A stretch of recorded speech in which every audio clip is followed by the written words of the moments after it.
I talked to her. How to work with it. Yeah. I don't know what Brenda meant then. Yeah. Well, it doesn't matter. Brenda, It yes. seemed like the flyer is out. Yeah, good. Online here.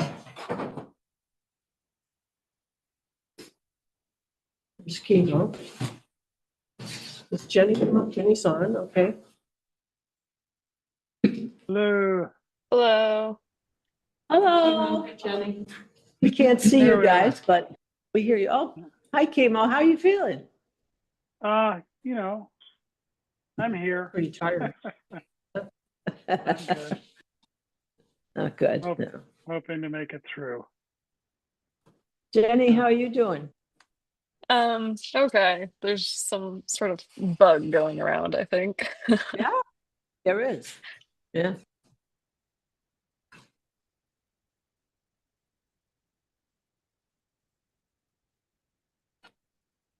Apparently, the middle school has been really deeply affected, and the high school hardly at all. Huh. Just wait till everybody's home together at Christmas. Such Yeah. fun. There you go. I went to the airport with flu. Just home with all your siblings. Yeah, right. Okay. Okay, so we usually hear that. Whenever you're ready. Are we recording now? Recording usually in massive. progress. Okay, Better make sure the adjuster gets updated. welcome to the Norwich Selectboard special meeting of Wednesday, December 17th, 2025. I'm Mary Layton Chair. To my left is Marcia Calloway. To my online is Chemo Griggs, who's attending by Zoom. On site here are Priscilla Vincent and Matt Sweat and Town Manager Brennan Duffy. We're going to try to move quickly through our preliminary first three items in order to preserve our time to meet with counsel in executive session. In that vein, could I have are there any changes to the agenda that are needed? So I move to approve the agenda as presented. Okay, Second. and let's do a vote. Marcia, how do you vote? Yes. Emo? Yes. Okay. So, Yes. Matt? Yes. I'm yes. Chair's report, nothing much to report there. Public comments for items not on the agenda. All right, seeing none. Item 4 is meeting with the town council regarding possible litigation, and we have a motion to go into executive session. Would someone like to move that? I move to find that premature public knowledge of attorney-client communications would place the select board at a substantial disadvantage, including by potentially waiving attorney-client privilege and disclosing confidential information. Do I have a second? A second. And let's vote on that. Marcia? Yes. Chemo? Yes. Okay. Priscilla? Yes. Matt? Yes. And I'm a yes. And then there's another, Under 1 VSA Sections 313A, 1E, and F, I move to enter executive session with the town manager and legal counsel. could I have a second, please? Yep, a second. And Marcia, how do you vote? Yes. Chemo? Yes. How do you vote? Okay. Yes. Priscilla? Yep. And Matt? Yes. Okay. And we're going in at, what is it, 6:33? And we're going to go up to the town manager's Recording office. stopped. Go do that. All right, if you're on the screen and not a counsel, I am going to go select the member. Take out of Well, you me. want, no, Jenny doesn't. Is there some way for me to manage this? Yeah, you just stay on chemo. I'm Okay. just taking folks out that are not involved. Thank you.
All right, I think everyone is in. Are we ready to go?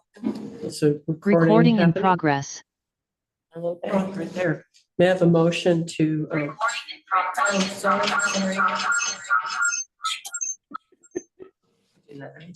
I'll take a motion to enter public session, please. I move to enter public session. Okay, second. Second. I think Matt got that one. And let's vote. Marcia, how do you vote? Yes. Priscilla? Yeah. Matt? Yep. Memo? Yes. Okay. And I'm a yes, and we're entering at 7:34. And Is there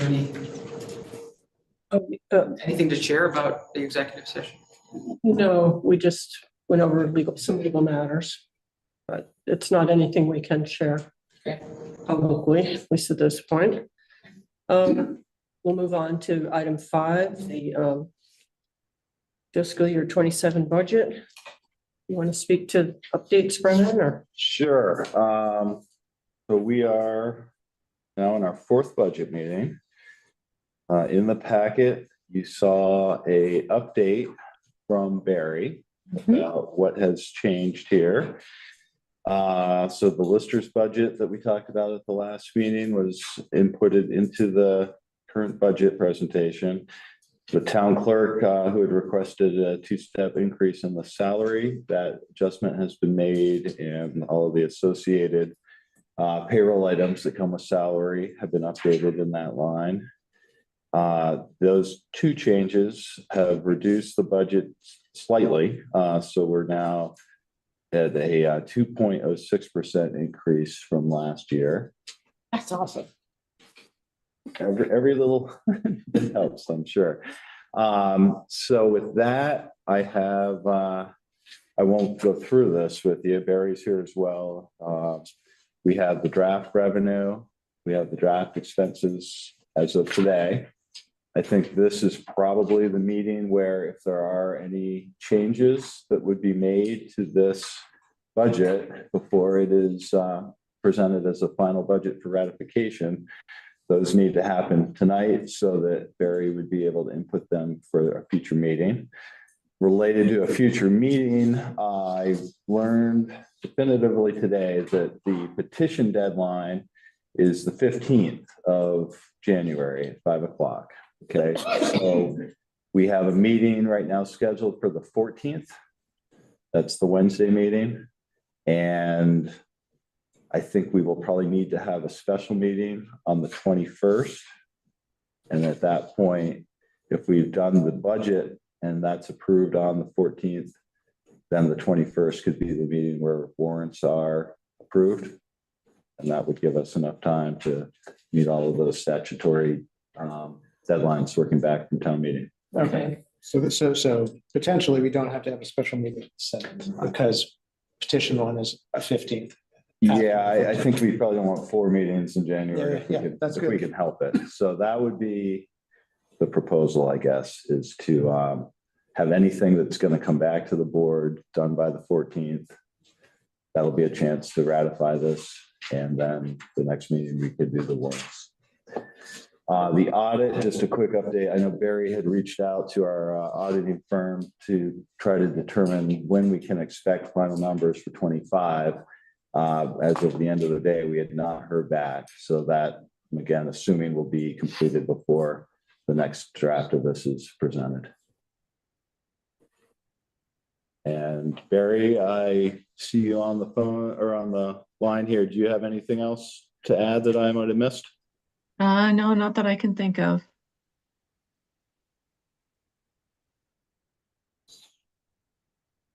All right. So we're gonna have a regular meeting on the 14th, special meeting on the 21st. That's a proposal. It's up to you, but I think we're going to have a meeting before the 21st.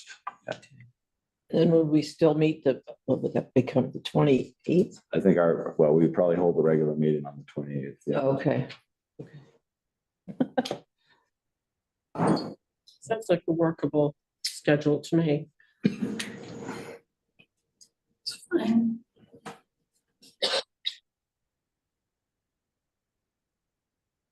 The questions for Barry on the budget? Or suggested changes? I had one question. Oh, I'm sorry, go ahead, Memo. Oh, can you hear me? Yes, go right ahead. In the intergovernmental section, I think that's page 4 of the packet. I couldn't remember what the hold harmless state revenue is. It's gone up, a couple of $100,000 over the past few years. Does anybody know what that number is? To ask Barry to explain it. I think that's our use. Barry, are you there? Yeah, I'm here.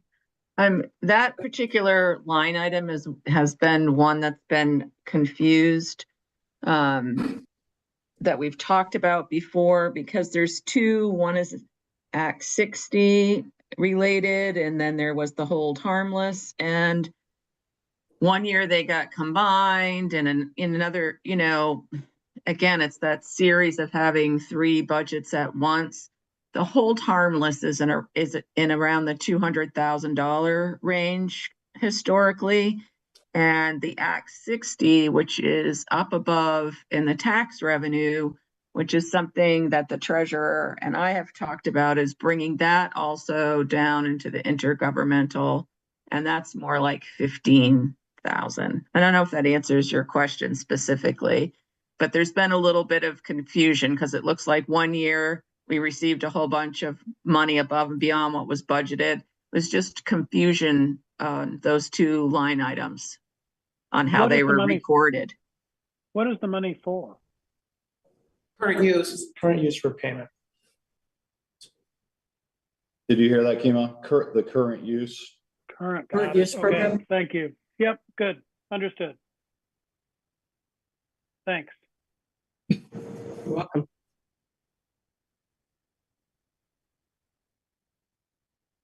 I have a bunch of questions. Yeah, go ahead. Okay.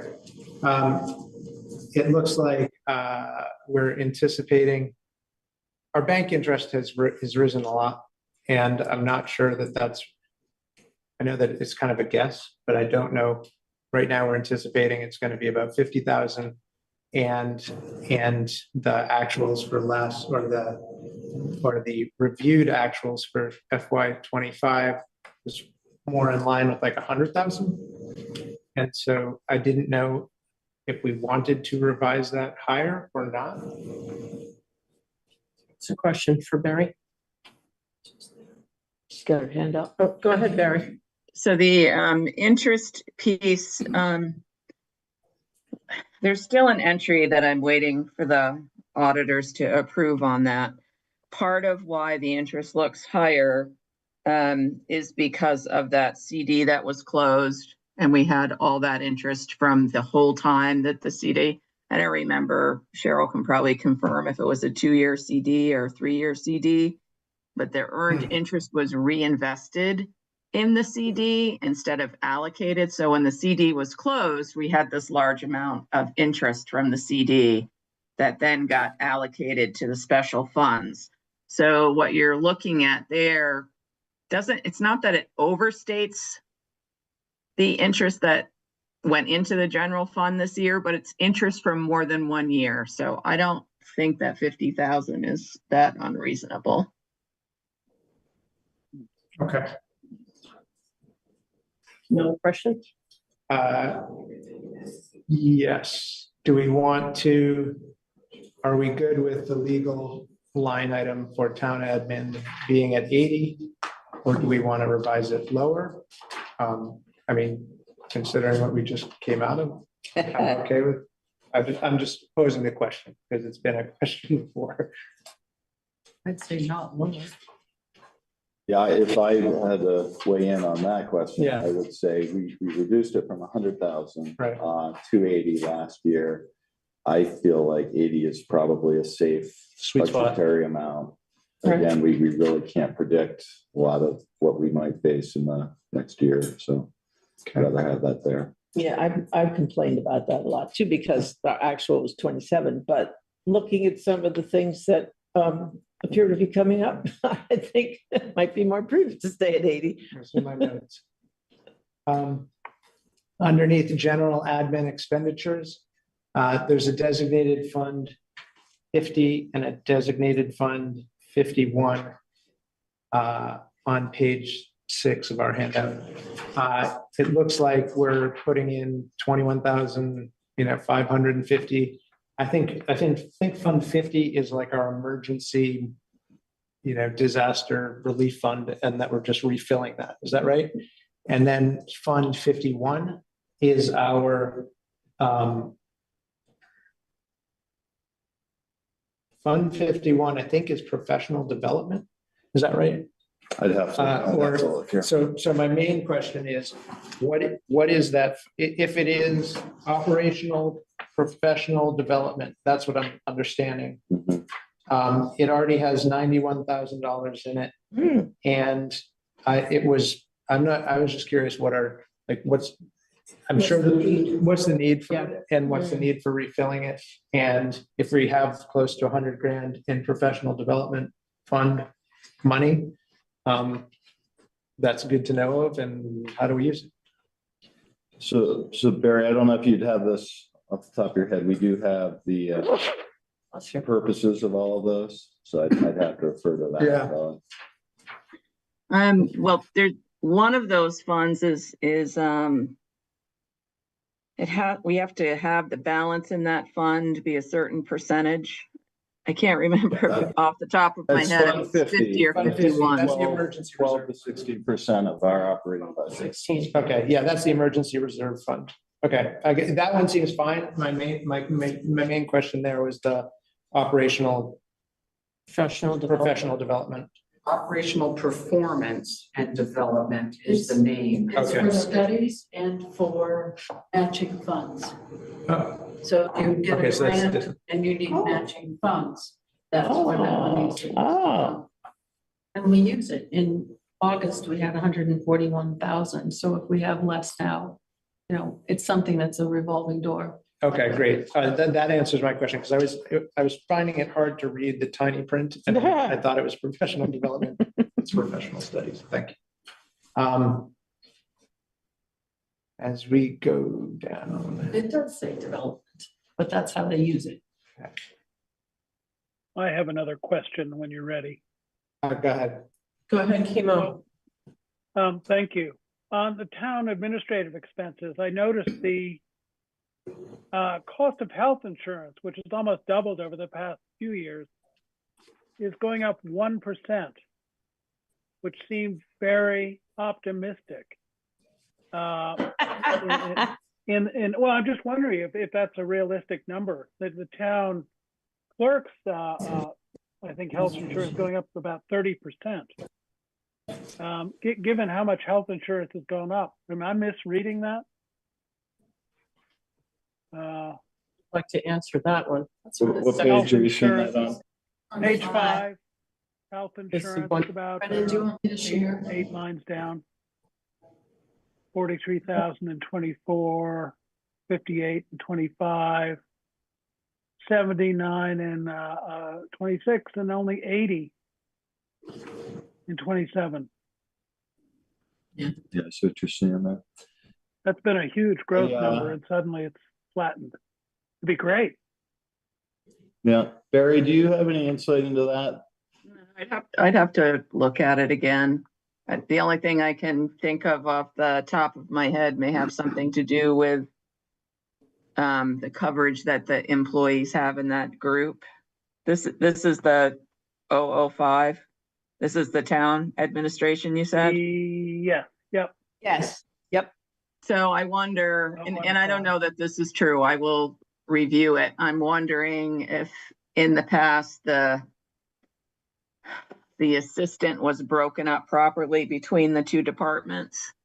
Okay. And maybe that's part of it. I'd have to look at the history of it, but I can review that. Okay. Just a question. Down on page 7, under public safety facility, it says designated fund, police, ST, which I'm assuming means station, And the request is to put in $25,000 into that fund. And so it seems like there's two funds that we have now, designated funds. There's one that's Fund 10 called the Police Station Fund. And then there's another one, number 47, called the Public Safety Facility Fund. And the Police Station Fund, it looks like, according to the reporting that I looked at, it has a zero balance, and the Public Safety Facility Fund has about $1,100 in it. And I just wanted to. I think we reclassed that Okay, in a previous year. That's my recollection. okay, and So maybe we were just getting rid of the police station and turning it into into the public public safety. safety. Okay, That's what great. I remember. So I just wanted to, because that was actually my follow-up, and just wanted to make sure that the appropriate fund is called the appropriate name and the money is going to it. Yeah, because if we're trying to get rid of it, why do we call it designated fund police station if we're phasing that one out? I think it's more of a clerical question, but Yeah, I just wanted to I make sure think that if it ever gets zeroed out, I know there's some requirement that voters remove the designated. Well, it funds, I was believe. zeros Reserve. until, Reserve funds. They go Yeah, back to the- so there might be a clerical error that it has to stay on the books at zero because. no, it's not zero though, it was. And now it's 15 and then 25 for the upcoming year. Not for the police station. So I'm noticing that Barry has her hand up. Maybe she wants to weigh in on this. Got it, Barry? In the NEMRIC software itself, it won't allow me to remove funds even if they have a zero balance. It doesn't allow me to do it. So even if the town votes on a fund and says we're going to close this and no longer use it, it's going to still be there with a zero balance because I have no way of removing it. I've tried. Okay, but that then raises that. So to my question then, on page 7, it says that the name of the line item here is designated fund police station. Yeah. That we're putting $25,000 into. And so the origin of my question was kind of like, shouldn't that actually say public safety facility, designated fund or whatever? Yeah. Yeah, I mean, probably. Again, Okay. it was changed a couple years ago and, going back and including 24, some of the names got changed to what I'm not using for 27 to be able to show it. I can just double check to make sure when it goes into the town report that the language is correct. And that it's not going Okay. to that Fund 10, if that's what you're asking.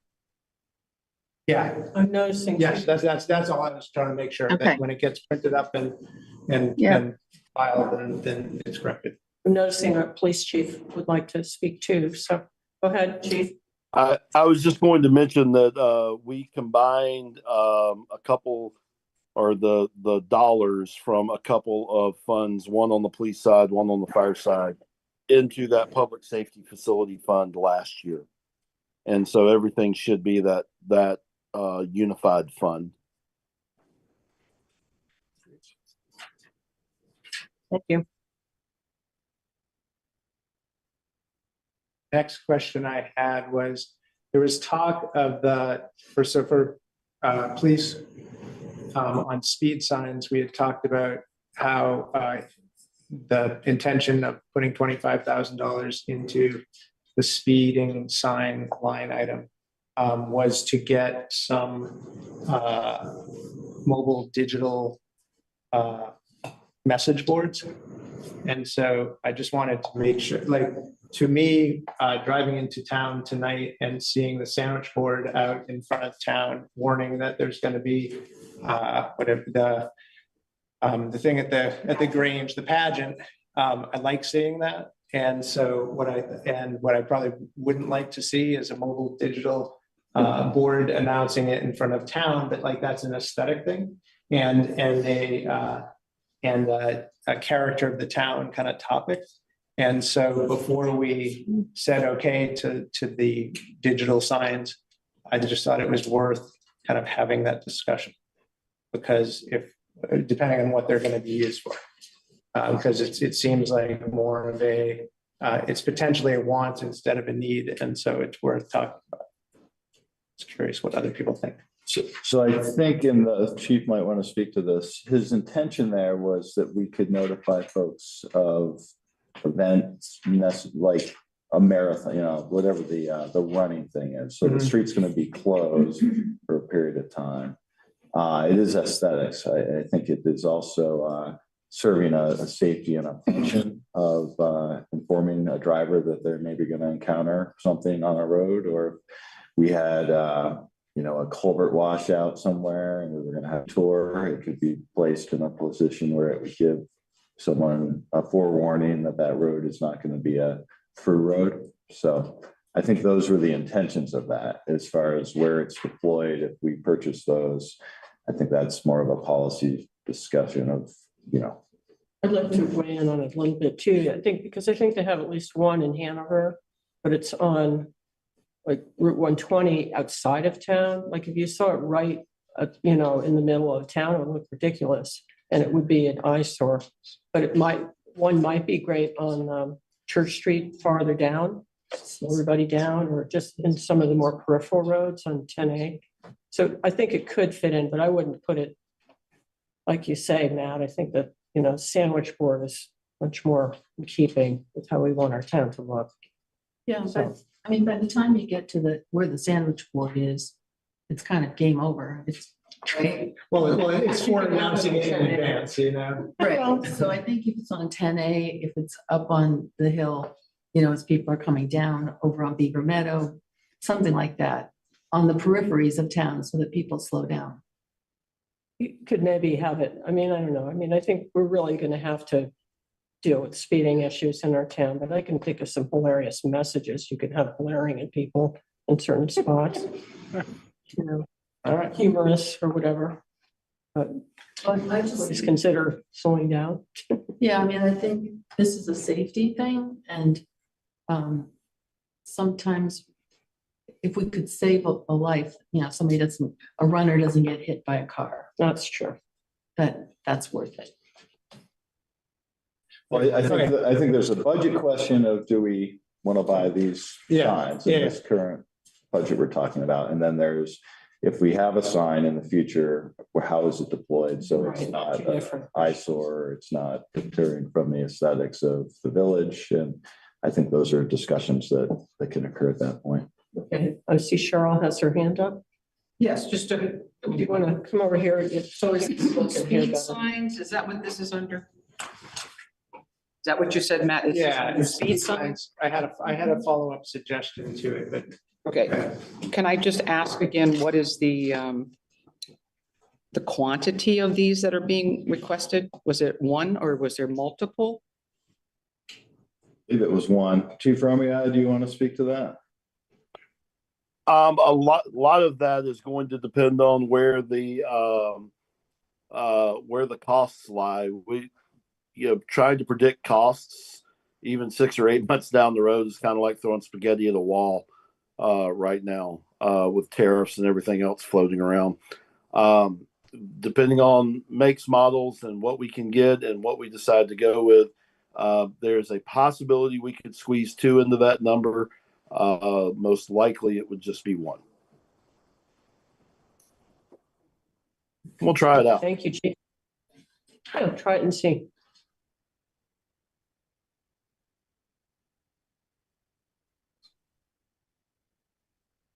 One clerical change that I had was on page 8.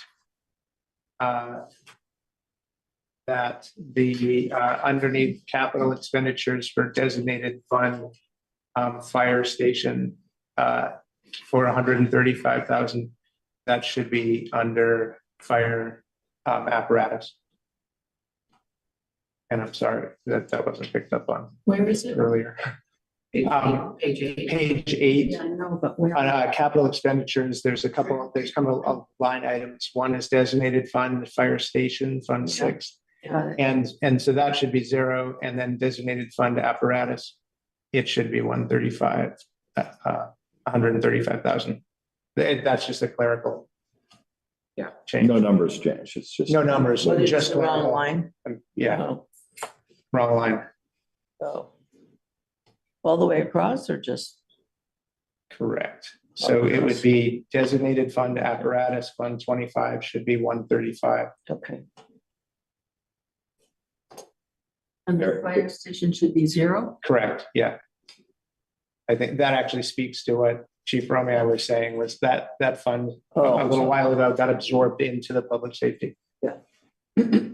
Barry, did you capture that? Jerry, go ahead. Yeah, I vaguely remember we had to change the name on those funds. So we'll just, it was a year ago, maybe? Was it a year ago? No, in this case, the number was just in the wrong line item. It should be the 135,000 should be in the line item of designated fund apparatus fund 25. Okay. One row below it. Okay. The other should be 0. Thank you. And that's it. And I wanted to thank you for putting in FY the 24 and 25 actuals. They made a big difference looking back through everything, just to make sure that we're on, good targets. My pleasure. You're welcome. Other questions? I had maybe a simple question when you, Go ahead, Um, Kima. and this may not be for now, but a couple of town employees over the past few months have asked me about the possibility of the town getting a membership at UVAC, which apparently allows towns to purchase a membership that gives their employees and their families up to a 50% discount for membership. So I guess other towns around here have joined, and it gives the town employees an added benefit. I didn't know if that's anything we've ever considered or where it would fit in, but I'm just bringing it up. Barry? I know that's something that I believe Miranda researched. Oh. I mean, I think there's been some internal discussion about that. I don't remember the results. I think maybe there wasn't that much interest, but I know Miranda did look into that at one point recently, like, this in the past 12 months, I think. Okay. Matt? A last question, and I'm kind of posing to my colleagues here, about if we're planning for FY27, is it worth considering putting some money into the budget for a website upgrade? And I think that even the simplest well, put it this way, at some point we'll have to update our website. It does not necessarily have to be FY27, but like the WordPress platform that it's currently hosted on is beyond arcane, and even the simplest upgrade would be helpful, I think, to various departments, especially ones that keep a lot of that put up a lot of information on a regular basis, whether it's the town manager's office, planning and zoning, or the clerk. And also the most basic, websites nowadays have a community calendar. And I think that there's a value to having an overall community calendar that a lot of organizations in town could post to in one place. And then, possibly the value of having some payment processing. So for instance, people could pay for their dog licenses, online and make it easier, maybe reducing the barrier to registering your dog might get us more dogs registered. I don't know. That's not a huge moneymaker, but there's like some basic stuff for the website upgrade that might be worth considering. I don't know if this is the appropriate time to discuss this, but we are planning like for FY27. If we were to put in $10,000 in there, I think it would get us a long way into an upgrade. At least for planning it. At least for planning it. And so I'm just Throwing it out. putting that out there. We're at 2% right now. And I don't know how much, yeah. I think Marcia, want to respond? Yeah, I think that's a good idea. 5 years ago, I found a really good package thing for towns that has that kind of stuff. And I think one of the things that we keep talking about is getting all of the committees and commissions who have separate websites to be Consolidated, yeah. consolidated Yeah. on our website. I think this might be something that we might consider like a warrant article to have a designated fund so that we could, just put that on the warrant, ask for some money to be designated for that. And then it's a working fund so that we can get some time and see what it's going to cost. What do you, I mean, you would bear the brunt of I this. know. So I don't Well, put it into your lap, but It's, it could be a goal for, it's a topic that came up when we had our department head meeting earlier today. I think we're all aware that the website is antiquated. It's not, I think it's functional at a certain level, but it's certainly well behind modern websites as far as what you can do there. But it is a big task to take on updating the entire town-wide website. So I think, I think it might be worth putting some money into so that we could have that discussion in 2027. And I would say that professional development fund is there for that. In fact, I kind of remember 2 years ago proposing this and having that money taken out or not put in because we had a discussion. That's probably where it would go. Oh, okay. So somehow in that definition. Yeah, It kind I of is mean, an it's kind of umbrella a thing. catch-all for Okay. professional services, which could be a website consultant. I mean, we do an RFP, we would interview firms and they would come in and tell us what they could do and for how much. So if there is the will of the board to do that and tackle that in the next fiscal year, I'm willing to lead that. I think, I don't even know what the right number would be. We could put $100,000 into that. We could put $50,000 into that. There's already, she said, a balance there. I tend to think it's going to be more than 50 and less than 100 probably. But that's a guess. Okay. So then it seems like we have money available. We don't need to, if we're talking about the budget right now, we don't need to Have a warrant. have a warrant or put more money into it. Well, I think if we're gonna take that on, we should Yeah, put we should. more money into that, Okay. with that being the idea that it will be used in the next year for our website development. Can you Okay. say that balance again for that fund? What was it? I had 91,000 and change was what we ended. That was July, 19. So that was the end of FY 25 is what that was the number. Yep. I know that there has been some legwork done on what like an initial startup cost might be. I think that Lily has a hand raised. She might be able to speak more. Okay, and then before that, Marcia, did you have an extra comment? You didn't. Not about this. Okay, But is this the one where we're planning to put $50,000 in there anyway? This is Fund 51? And it's there for 26. Yeah, I mean, there's $50,000 that's an ask already. you are correct. Question is whether it should be more, Right, I guess. right. Going back to this. It's on page 6. so it was 91, but add 50, is what we're saying? It's in this year's budget to put 50,000 in, and the projected balance in last year's town report at the end would be 137,362. That sounds pretty healthy. That We got sounds- 50. Well, I mean, right, I have one, the current balance or the balance as of 7/19/25 was 91,000. Because there have been some matching. It's more got put in, yes, never mind. Pardon me. I have an 8/25 report here that says 141,578. Nice, all right. That's probably Yeah, it. yeah, you're right, I'm sorry, I understand what you're saying. Sounds like a healthy fund. So maybe Lily wants to, Lily, would you like to weigh in on this? Hi, I've handed off to, I think, Matt and maybe Brennan, a chart showing different companies that do municipal websites. And it looked from that chart that like we could get something going for under $10,000. So I appreciate that you're going to bump up that fund, but I think it's very feasible to do this for way less than $50,000. I have a question about it.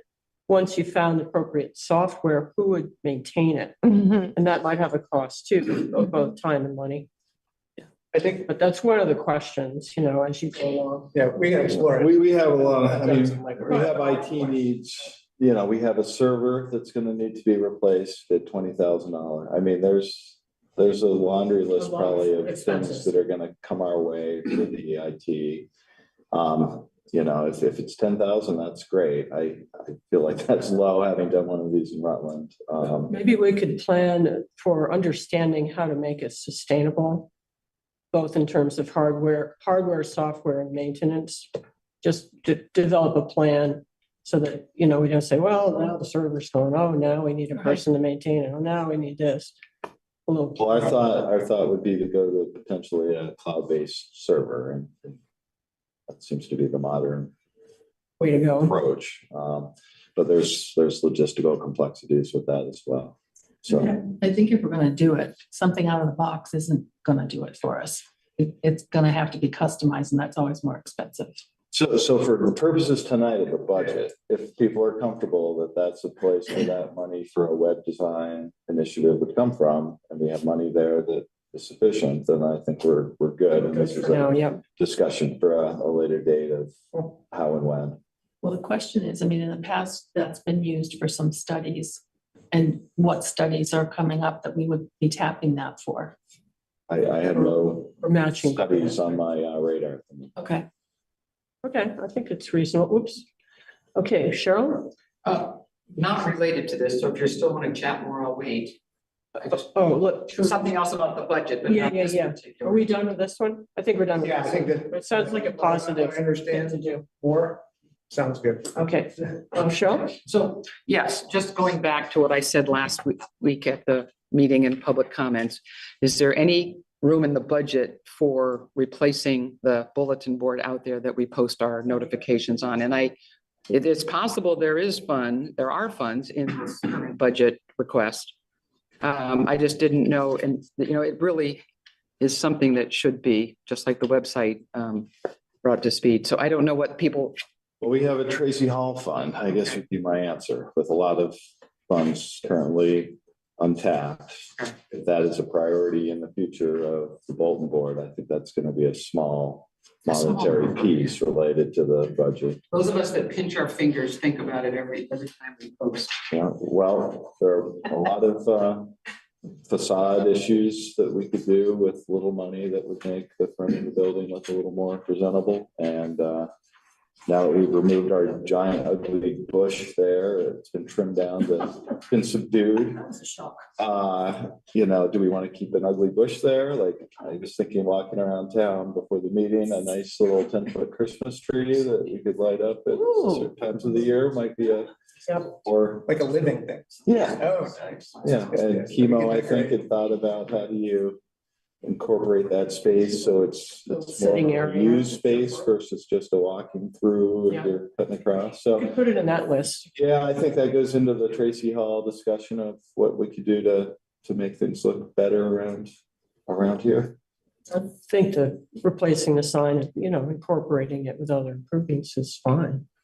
Maybe there's some local retired contractors that would lend a hand, Maybe, Norwich residents.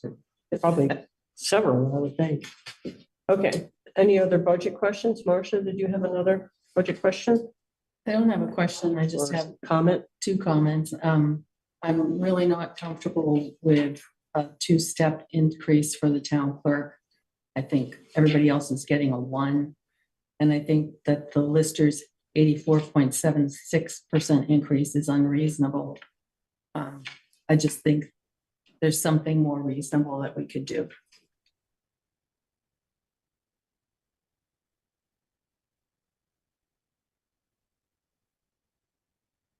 Cheryl?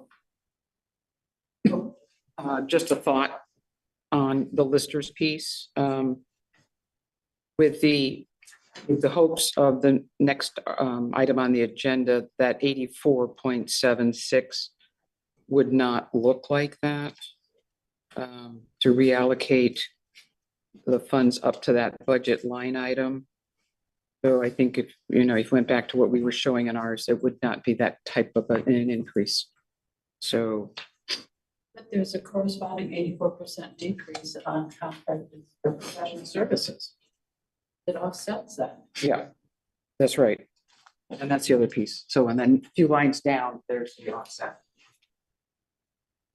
Well, I'm not going to get into this again because everybody has already said all they want to say, but just because we are talking about it tonight, it's not about offsets. This is wages going into pockets. And I think that that's too much.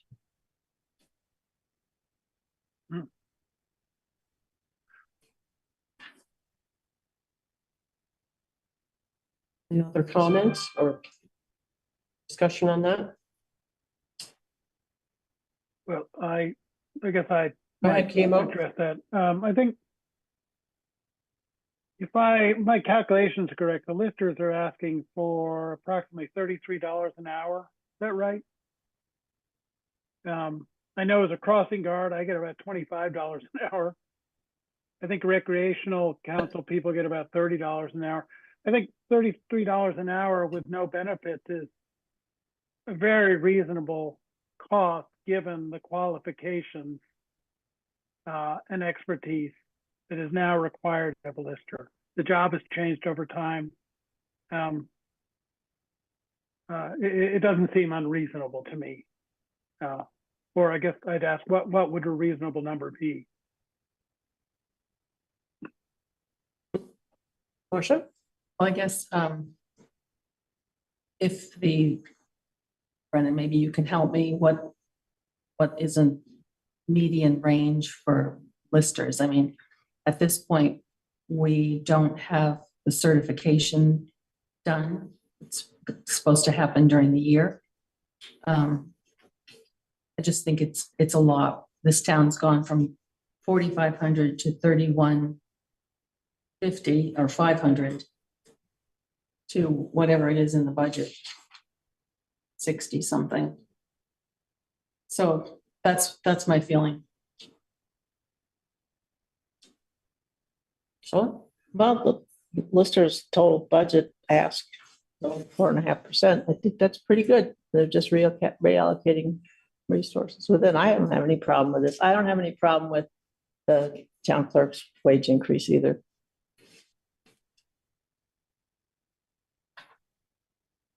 Besides, weren't they all put in and then the budget came down?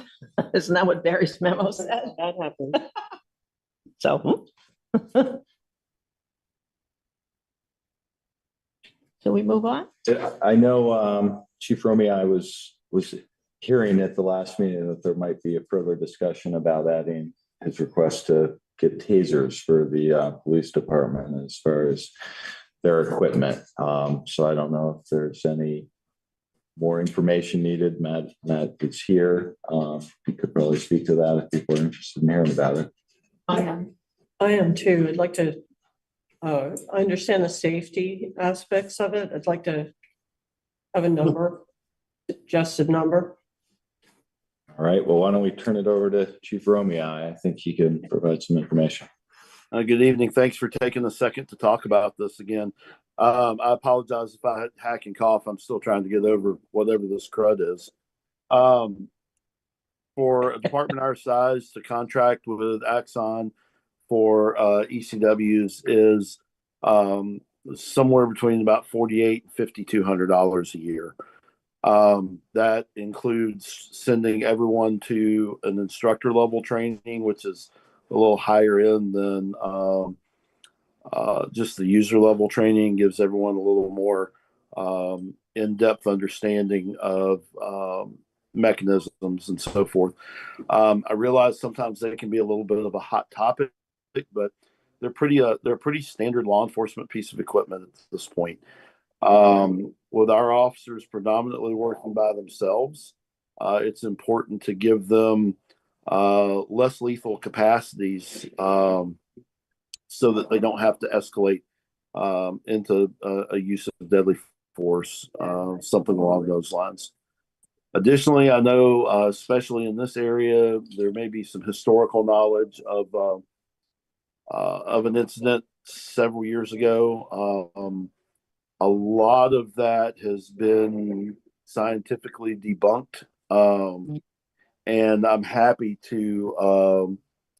I don't think this would be the forum necessarily, but I'm happy to sit down with anyone that wants to look at some of the science and talk about it offline. Would this request be for everyone on the force to It would, have a yes. taser and also to have the training? Yes, ma'am. Okay. Is there so what is this for 5? It is for 5. We're probably going to drop it down to 4, unless we have, unless we're able to find somebody just right off pretty soon. But that's where I expect we might be able to save a little bit. There's a minimum threshold though, and I think we're pretty close to that just to get these out and deploy them. This does end up being, if you're familiar with the term software as a service, it's sort of along those lines where we get an equipment refresh every 2.5 to 3 years. They're under warranty bumper to bumper. So if something malfunctions and we just send them back, they send us another one. So it really takes it to a pretty user-friendly state. Is there a minimum, like, could you do 2? We don't have 5 people or 4 people on at one time. We could, but for instance, tomorrow night we'll have 3 of us on, and the point is to make it a part of an officer's wearable equipment. I make sure they have it with them when they need it. And it also helps on the back end for accountability purposes, because this particular, just to get into it, when you discharge one, it throws confetti everywhere that has serial numbers on it, that tracks back to the taser cartridge, that tracks back to the officer that it was issued to.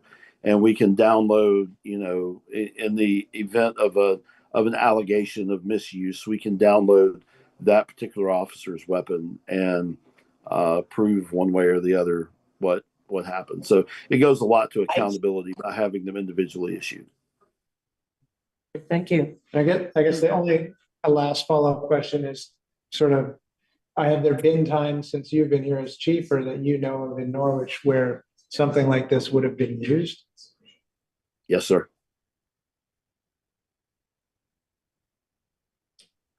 Marcia? I'm really mindful of what happened at Brown. And I just think it's only a matter of time. These things are coming everywhere. And I really think that we need to make sure that our police force is prepared. So if I may. Yep. So just to expedite. So Matt, right now, it looks like this could fall into the operating budget under training supplies and equipment potentially. And we could put 10,000. Or you Okay. could put it under was it the capital lease line if you wanted to, considering it's a lease, it's a multi-year lease. Well, if it's over, I mean, technically, if it's over $5,000, it should be a capital purchase, and It's not per item though. It's not Doesn't a matter. purchase, so. Alright. Well, I think I would suggest this for if the board is willing to entertain adding tasers to the budget. So instead of asking for the $10,000 in fiscal year 27, that would be $15,000. And that would be under that training supplies and equipment line. And then we would just have to reallocate operating expenses in future years for that expense. And that will obviously impact the budget a little bit. It'll go up, but it'll be very minimal. We might be back at 2.07 again. So sound amenable to everybody? Okay. Yeah. Sure. Yeah, I talked to some of the other Chemo? Would the cost of training go up as well with that? No, sir. All the training is included in it, including the annual update training that has Okay, to be thank done you. across the 5 years. Great. And Matt, the $5,000, that's the amount that you feel would be needed for this, Yep. for this coming year and the future. Okay. Under what line Yes. would you be putting this? So it's under support there on page 7. At the Last very line of the bottom. page. Okay, Training supplies and equipment, we have $10,000, you want to make that 15? and that would go to 15 if the board would like to approve it, which we'd like to do. I guess we decided with a motion just to make it clear. Just to do that. I think we're okay with that. Didn't he say 5,200? He said 48 to 5,200, so it sort of splits the difference. Yeah, okay. I talked to one of the officers also, just offhand on one scene, and it was interesting. Like, I feel like this has a lot of value when they're when they're alone, and spans the gap and allows them to take action without a physical confrontation. And certainly, like, the last thing you want them to do is pull a real gun. But if the option is pulling a gun or physically confronting someone that's beyond control, this gives them a safer way to subdue somebody. And when they're alone, especially, this seems to make a lot of sense. I agree with all your points. I think we're good on this one. Okay. Other questions, or are we gonna wrap it up? Thank you. All right.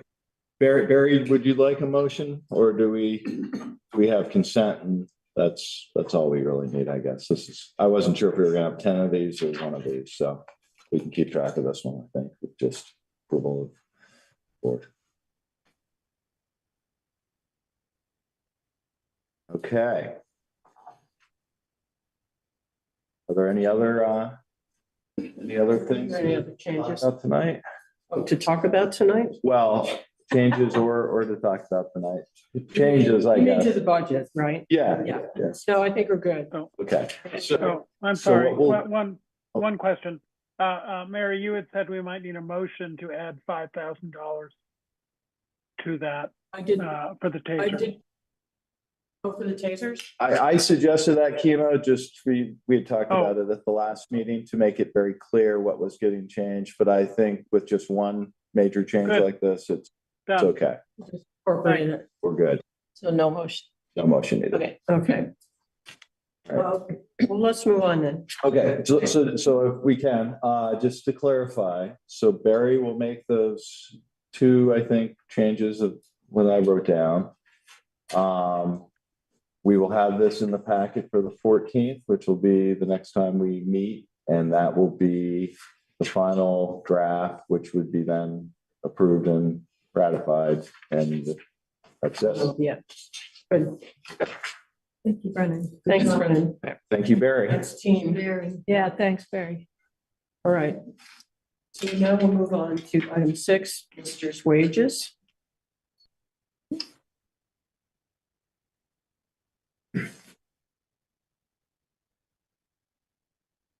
So, I think we've had a lot of discussion already about this, and I don't particularly want to go through all that all over again.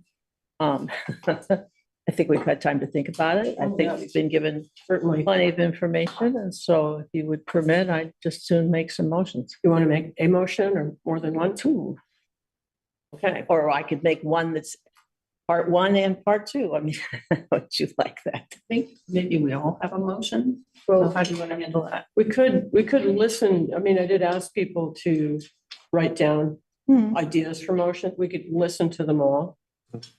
And in a way, I don't know what anyone has said. No, we don't know what other people have written. Right. So, might be a good idea just to hear them, but could we hear yours first? Sure, thank you. That way? Sure. I move to authorize the use of $26,169.37 of the reappraisal fund to cover the lister's wages for the reappraisal work from July 1st, 2025 through August 15, 2025. And the second part would be, I also move to reallocate $22,000 from the professional assessor services line to the lister office wages line item. Okay, thank you. Matt, do you have? I didn't word mine in a motion, just because I was trying to just have a little bit of discussion first. Sure. Um, What are your ideas, though? my idea was, considering everything that's gone on, and it seemed like the increase in hourly rate at the beginning of this fiscal year accelerated sort of the point to which we're at, which is that we're now like what was originally kind of a $31,000 wage line item for their wages is now going to be a total payout of like $78,000 after the whole year is paid out and it's estimated. So my suggestion in compromise might be that we go back to the hourly rate of $27, $28 per hour, for this fiscal year. And that would represent a bit of a savings, tax savings. And I think that the rate of $28, $27 is still a very fair rate, at least based on the salary and benefits study that was given to us by BLCT. And I get that could be skewed, but it seemed like the average there was $20 an hour, so still 27, 28 seems pretty good. And it is the original hourly rate that was chosen by the listers. Otherwise, I appreciate the suggestions that they made to how to remedy this. But I'd like to put that out there too as a compromise. Okay. Portia, do you have an idea for a motion? Yeah, I move to remind the listers that by law, elected officials' compensation is determined by voters, and they must adhere to the dollar limit of compensation which voters approved for 2026, which could be amended to say $27 an hour or whatever. So in some sense, your motion and Matt's are related. Yeah. In that you would say, well, stick to the wage that was figured out for the current fiscal year and approved by the voters. Right. Like to go back to that. And it might simplify the situation, just make it consistent with the usual process. So. And just to be clear, like what I was suggesting was that for just this fiscal year, the hourly rate is the one that they began with for just this fiscal year. The next fiscal year, which we're planning for, could be very different. It seems like they're budgeting the higher rate, and that's fine. And it's in the budget. And I think that budget is fine. And that they would continue to be billing their estimated hours that they estimated here, but just at the rate of $28 or $27 an hour. Right. There's still going to be, it's still going to be much more than the line item is, the 31,000. But it's not going to be quite as much in over. Okay. Timo, did you have an idea for motion? Yes. Given that I feel the job has changed somewhat over the year and will continue to change with increased training and some legal cases coming. I think the difference between what's being asked for and what's being proposed is not very much. And in recognition of the excellent work that's been done, I guess I would move to simply approve an increase in the lister's pay as they've requested.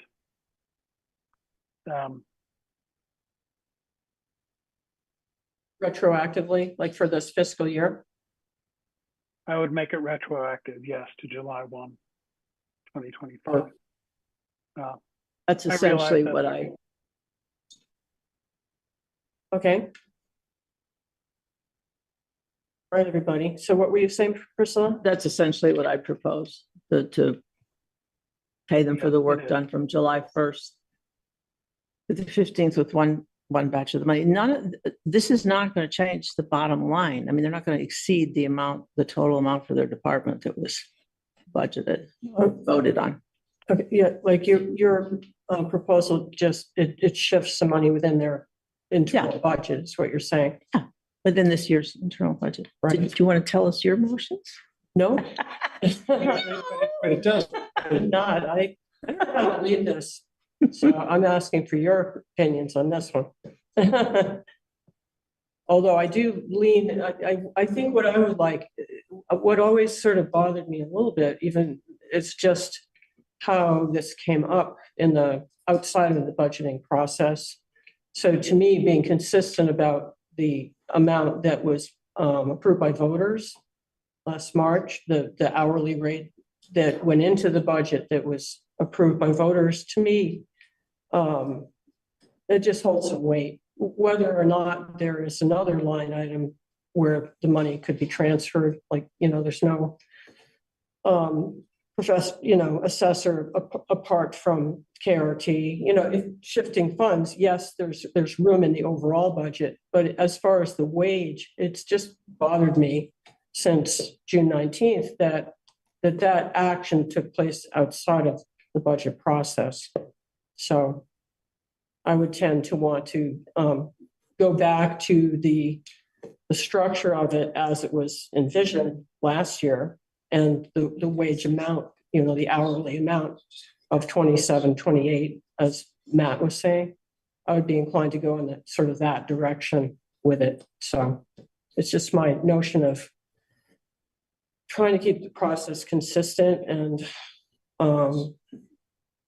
perhaps happening at a time of the year when general public is paying attention. So. I mean, we're still gonna go over still- well over the line item for wages. And we're still gonna need to shift things from a designated fund. So we still. The suggestions that were all made are good suggestions. I'm just saying, if we could base them on an hourly rate that was the original hourly rate, then there might be, Where did the $27-28? that was the original hourly pay rate that they It is. were having. Or we can have this be a discussion too. Workshop? I don't want us to lose sight of the fact that there are laws about this, that we can't have elected officials voting themselves raises. And no matter how bad the workload gets, people sign on to do the job. And the voters tell us how much we're going to get paid. I don't want to lose sight of that. And I don't want to see a similar extra legal vote by the listers or any other elected officials to give themselves more money than the voters have approved. I think it sets up a precedent that is extra legal and is it certainly doesn't do us any good as a board. And it also creates a impression of, a third tier of unsupervised employment. And this is not employment. This is elected officials. I don't want to relitigate it, but I just don't want us to lose sight of that because things keep coming up and we see the same patterns. So I have a question about your scenario, your thinking. So would you hold it, for instance, to that same hourly rate for the number of, just to the point where it went over? I would keep it to what the voters voted. And What was it, 31,000? 31,000. How much would we be over if we go past that? I mean, the estimated from what I understood from their estimations, we would be a lot, well, like, we're already over. We are over Yeah, because. so that's what I wanted to clarify what you said.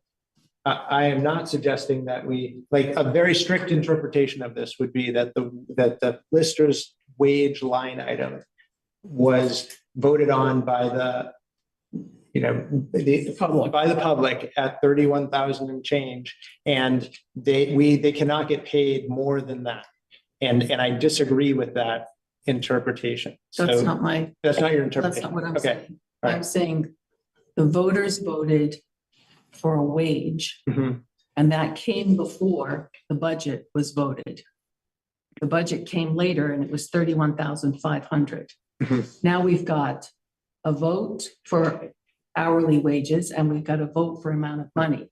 Now, logically, a person would say, I've got $31,500. I'm not going to ask for $31,500 in a lump sum. I'm going to figure out how many hours I need. And I get paid up to, hourly, up to that amount of money. It's not an easy, it's not necessarily easy, especially if you don't know your job. Well, there could be unusual circumstances. Yeah, too. Yeah, Let's be a little more if the generous here. job changes, that's what I mean. If the Right. job changes, so you don't know what you're doing in terms of Or there are uncertainties. uncertainties, then it is difficult to figure that out. Mm. We're already over the amount. So we're in a situation where they feel uncompensated. I'm trying to make sure that we're following the law. And we're trying to think about how this is going to play out in the future. Do we keep cannibalizing the entire amount of budget in that office to pay their wages? That's not how things usually work in the real world. And we also, in the real world, where there's an employment situation, there's somebody supervising. In this case, there's nobody supervising except the people who are asking for the wages. So I think that's the difficulty. So I I think, I have something to add. hang on, Priscilla, go ahead, Chemo. Oh, yeah, so I think, I don't think it's correct to say that that's not how the real world works. As an architect, I was often put in the position of having to make some estimate of how much something would cost, my services or a construction project, planning project, and it's impossible. It's absolutely impossible to tell ahead of time what something is going to cost unless you've done an exact replica of that thing. And even then, conditions change all the time. Economics change, the price of steel changes, your client changes. No one can tell me if I'm going to have to become a marriage counselor with my clients, in addition to being an architect, which takes a lot of time and energy.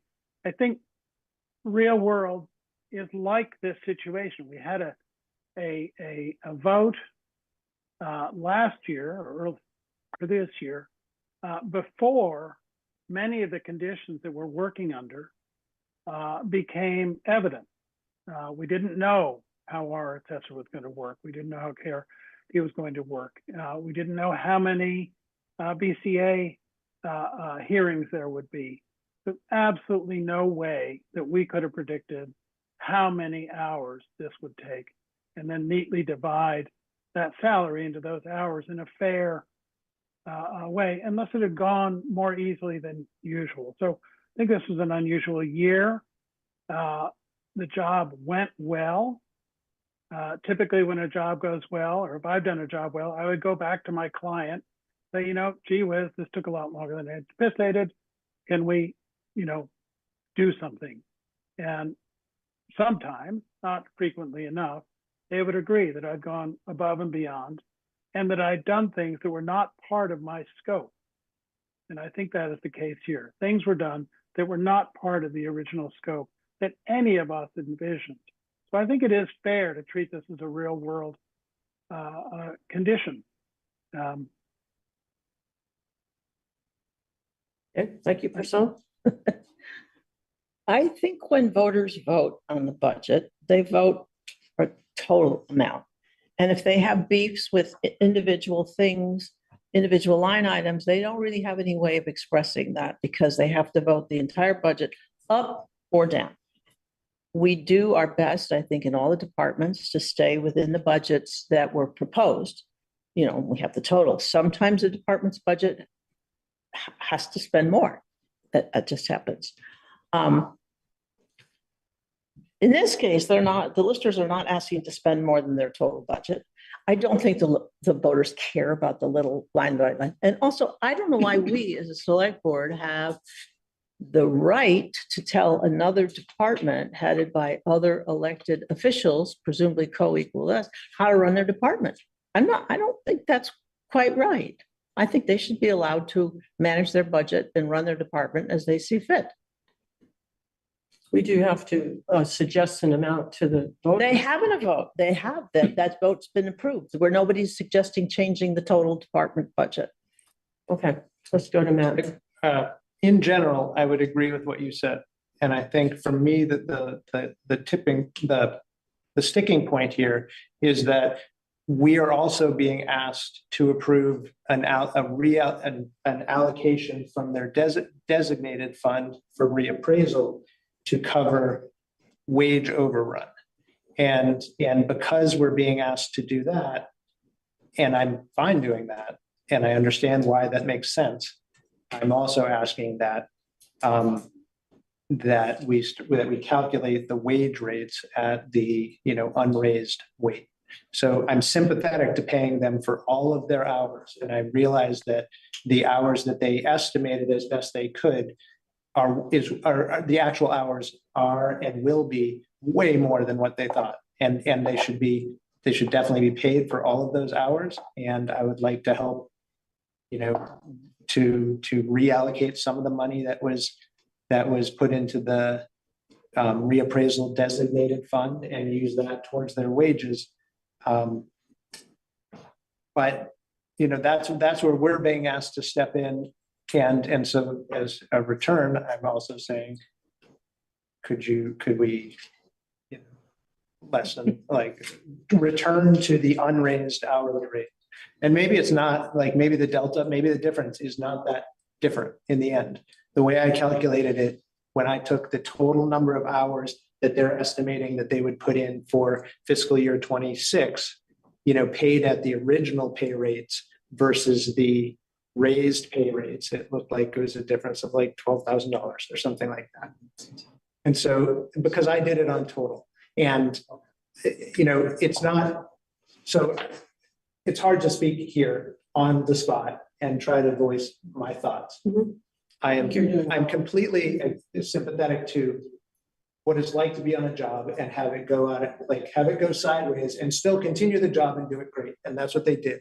So I want to make sure that they are paid for all of their hours and chip in as a select board in the way that we can pull levers, which is in this case saying, yes, we'll take some money that was allocated to the next reappraisal and put it into, covering some wage overruns now. And I think that that's the select board compromise. And so I'm asking as a give and take, that I think a fair compromise would be to finish out this year, at least at the original rate. And then next year, which we're talking about, finalizing that budget now, then you go to the hourly rate that they have the right to control. Marsha? So question, designated funds are for designated purposes by the voters. Now, here we get into our designated and reserve fund distinction, right? Yeah. It's a reserve fund. These are reserved. Either way, it's a reserve fund, and I think that in their notes to us, they have justifiably, quantified that the money that they're asking for us to take out of that reserve fund or designated fund, is to cover hours that they put into the reappraisal. And so I think that is I'm good with that. I can legally say that I think that that's the correct and fair, way to do it. So just want to confirm with Brennan, that fund wasn't voted specifically by the voters for a specific thing that would cover? It was voted for the reappraisal. Article 10, I looked it up. This looks like it was from 2011, perhaps. Shall the voters of the town of Norwich appropriate designated funds for the purposes of a townwide reappraisal to the town reappraisal designated fund? I'm sorry, I'm losing some of my copy here off the edge. Dennis Kaufman spoke to this article saying that for money they received from the state and currently have asking for $60,000 over the next 2 years. So to me, that is to pay for the reappraisal. And I think the lister's argument is that their work was part of the reappraisal. So I don't know that that is incongruous with the purpose. Fine. Okay, so Matt, can you make a motion? So I honestly, I'd like to hear, I feel like this should be a discussion in the effort of working together with all of the people that work in this town government. Okay. You know, I feel uncomfortable making a discussion without including the listers in on this discussion. And Okay, so, Okay. well, is that okay with the rest of the board? Can we limit it somehow because we By had time? Yeah, Okay, I don't want a half an hour to read, to hear what I've heard before. okay, Brennan? And I have a logistical question. how does that work? Maybe we should wait until this discussion has happened, but if we are to proceed like this, we have wages that have been paid at a certain rate from July 1st up until we hit our benchmark. You know, taxes have been taken out. I don't think we can go back and change what's already been paid out. So I think this would have to be an issue. I mean, I'm not going to ask Barry to try to figure out what would it be if you took $4 out of each hour that was worked. Right. So I think we're really talking about lowering the wage of the listers back to where it was before July 1st, as of the last time that they presented a timesheet. I mean, if you ask me, in the proposal that was given to us by the listers, they had one line that said overtime to be deducted. And so they were already deducting, you know, overtime that I think everybody agreed that like they shouldn't have been paid. So the way I was reading their suggestion was essentially like we can figure out how many hours, you know, the money that kind of they owe right now. So how many hours that they would put in unbilled. And then we go forward from that point, you know, billing it at the $27 or $28. I understand. Like, but I do understand that, like, Yeah, we it's can't not go, muddled, we and can't that's go why we asked back, we can't go back into paychecks. Right, But if- right. If the decision is, we could calculate how much overage in dollars Yes. it was to have a new rate versus an old rate, and that many hours could get worked off before their next pay, is that? yeah, Okay. yeah, that to me, I was just trying to find something that seemed fair to everybody. No. I don't know if it feels fair to everybody because we haven't talked to you yet. Would the listers like to come up and respond fairly briefly to this so we can make some kind of decision to resolve it? I think it's, We're already. I appreciate the opportunity to discuss it. I think you've all captured a lot of what we've been through. And that is we budgeted this budget back when we didn't know what was going to happen. And as we've said, as time went on, we lost confidence in the reappraisal firm. When we felt the onslaught of grievances coming at us and them not wishing to be working in the office here with us, but from Massachusetts, that it was not going to be a coordination effort that was going to work for the town of Norwich. And we deserve better than that. So to take it on and do it was critical to the success of the reappraisal. I also appreciate others mentioning rates of pay. I would say that any average that's paid throughout the state of Vermont for a lister is woefully underpaid amounts. And that's been discussed a lot throughout the state by listers and PVNR, and that Norwich tends to pay more than other towns in Vermont. So we should be slightly on the higher side to that point. We pay wages well, and we were trying to align ourselves with the years of experience and gaining knowledge what we felt was appropriate.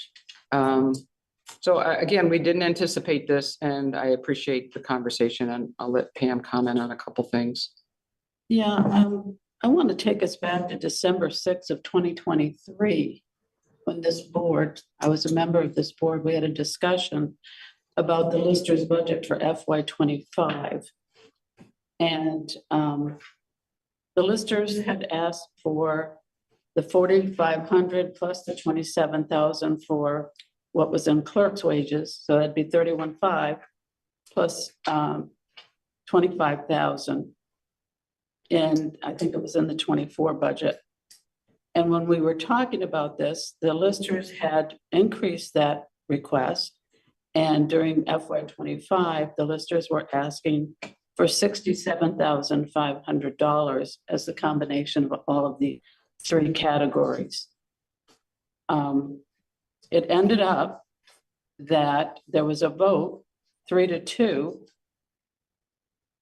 to keep it at $56,500. So the select board limited the Listers' request and did not approve the amount that they had actually asked for.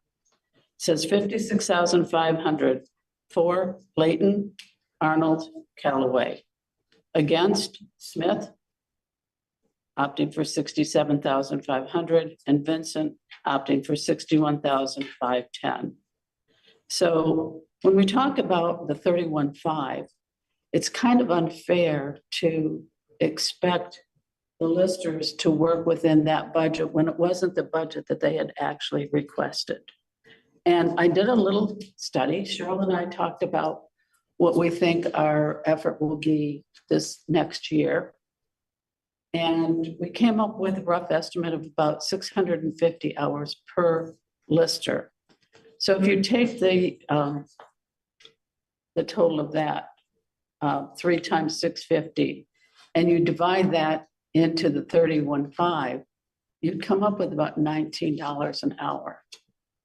So expecting us to keep within that 31.5, less than what was requested, seemed really unfair, especially when Chemo pointed out that as a crossing guard, he makes almost $25 an hour. We have some rec counselors that are making $30 an hour. And the Listers have to work within 3 software programs and make sure that all of those reconcile with each other, to make sure that we're getting everything where it's supposed to be in 3 different software packages. And so it's a very complicated job. And that's why we do the training that we do, and why the state has now said every Lister has to have a minimum level of training. And many of us have already done a lot of these classes in previous years. If you didn't save your certificate saying you completed it, you have to take it again so that you have a current certificate to show that you've done that work. I know Cheryl's done probably every course that's up there on that list, and many of them in years past. So quite honestly, if this board votes to put us back at grade 15, which is in the $27 or $28 an hour range, it's not ideal. I don't think we would be fairly compensated for the level of complexity of our job. We do keep the economic engine of this town running by creating the grand list. Without the grand list, you can't set a tax rate. The state can't set the education tax rate. You can't send out tax bills. And if you can't send out tax bills, you don't have any money to operate. I'd like to just interrupt for a minute. So when we first started delving into the subject, we're going to try to keep the issue of the overage on the reappraisal as a slightly separate item from the goals for the future. Because I think we do recognize that there's a lot of technical knowledge that is and it is part of continuing education, and the state is asking for more education, more certification. So I see that as more, your pitch for the ongoing budget. But I'm wondering if we could keep this input, I think, is just about, well, what do we do about that overage? Just to finish up reappraisal when it went over into the next fiscal year. So that's how I see this item. I just wanted to say that. And we did propose our, Right, our solution for that. that's great. And that's what Priscilla has Yes, presented as the motions that she supports. right. And just lastly, we do have a report every year. Our efforts are graded every year. What do we, a report card, like kids in school, right? We do have something we have to produce, and you've always gotten that. Are you There's talking never about the been- grand list? or are you Right, talking about- so to say that there's no supervision of our work is really incorrect, because the result of what we do is, and the supervision is the people that voted us into office to get that grand list done. Well, it's also So- PVR, right? I mean, it's Yeah. not completely without oversight from the state. Right, so we would be in a lot of trouble not getting our job done, and that's the report card that we give to you every year as a grand list. And I just also want to say, and going backwards, when KRT didn't make their first deadlines, that fell in the lap of the lister's office. Mhm. And you're looking at the one person who worked really hard to create the 24 grand list by myself, with the help of PVNR, because KRT's work had to be put on hold. And so the 24 grand list was literally, it was the work of the listers again. So I do want to say there's a measurement of our success in doing our jobs, and that is that grand list each year. So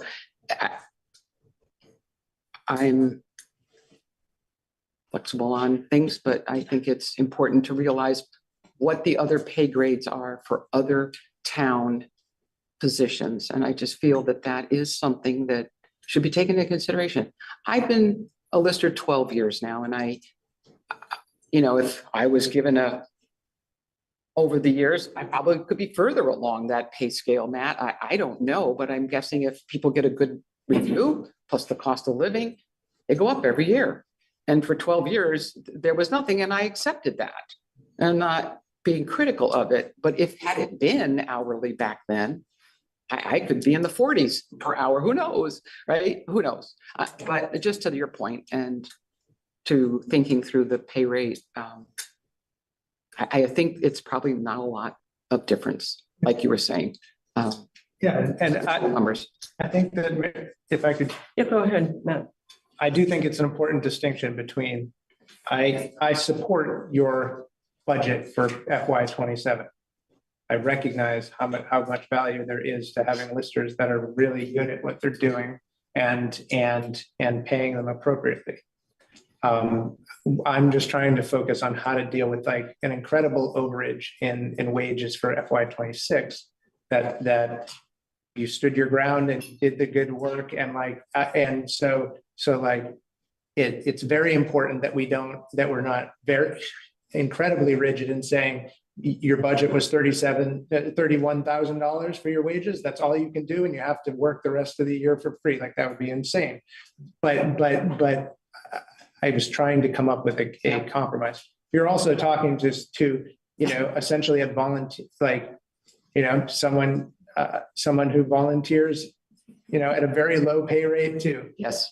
So is both in the select board and I would point out the fire department has You do get a 2-hour minimum. That's true. $2 an hour, but there's lots of actual Yeah. uncompensated Yes. stuff for it. Yes. So there is that balance between you're voted into a position Yep. where that's part of the running for it. And I should. Like the treasurer's position. Exactly. Minuscule. Yeah. To what I do. I think we're slowly seeing the shift from whether it's, the professional requirements are requiring so much more time than that a traditional stipend makes no sense anymore. And how do we get to an appropriate rate of pay? Sure. Okay, thank you for weighing in. Everybody feel okay that we've checked in with the listers and had our discussion? Okay, we still have to resolve this then. I'd be happy to reiterate my motions. Well, we could go that way. I think yours incorporates the pay rate that was voted in on June 19th. Is that true? How you structured that? It's just moving the money around within, I don't know which rate it is. It's what the listers proposed, and I thought it made a lot of sense. And it's moving money for the reappraisal, what they did from the reappraisal fund. And it's taking the professional assessor stuff and paying them that because we don't have a Right. professional assessor. Okay, so, So I'm fine with that. right, except you didn't answer. my I didn't do what was the hourly rate, no. Okay, but I think they did, and at the, the higher pay grade that they voted themselves on June 19th, and it's the only reason I wouldn't vote for your motion, I'll just say ahead of time, but I think, let's go ahead. Because you made yours first also.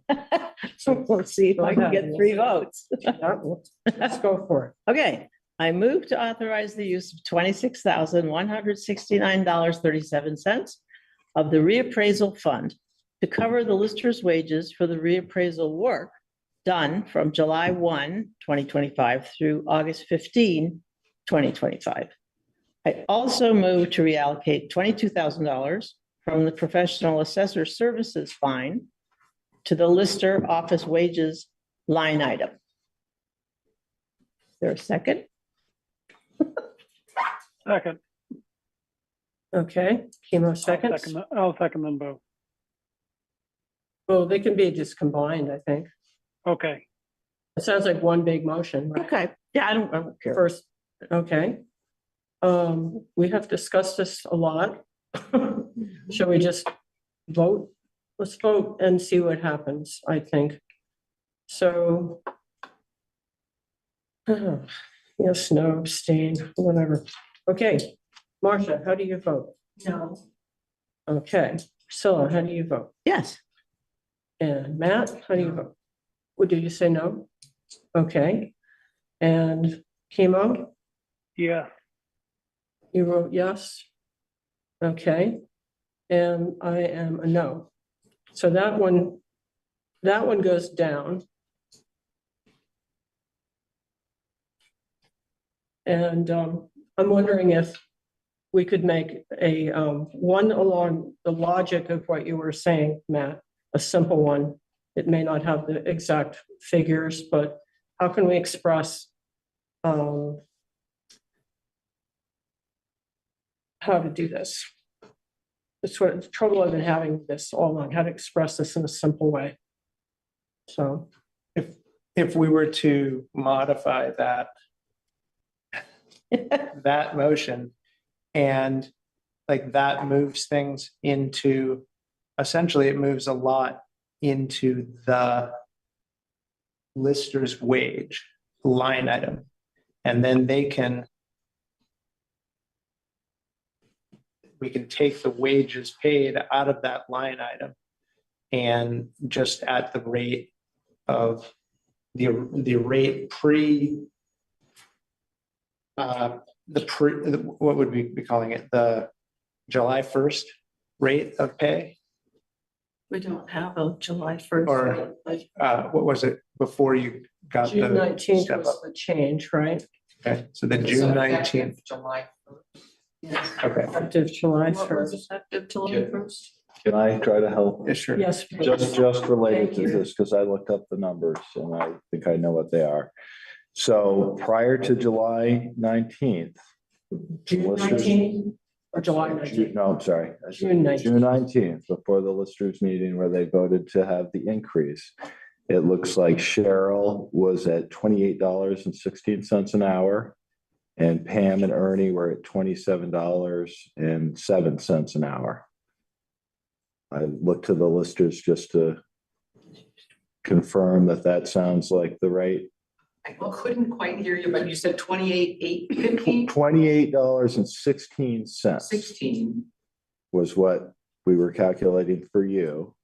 And $27.07 was what Pam and Ernie's Sounds about salary. Okay, but then there was a cost of living adjustment. I'm just telling you what we started with on June 19th. right. So, yeah, After June 19th, those rates, again, I get confused here because you guys are tying yourselves into the wage and step scale. Right, grade 15 was Okay. where they were So are we talking about what would have happened to that grade and step on July 1st? Because it would have gone up 3.5% to a higher rate, which I don't have in front of me. Right. But that, again, maybe it's simpler to say that was the wage and step you were at during that time before July You 1st. follow that, Matt? Yeah, I do. And then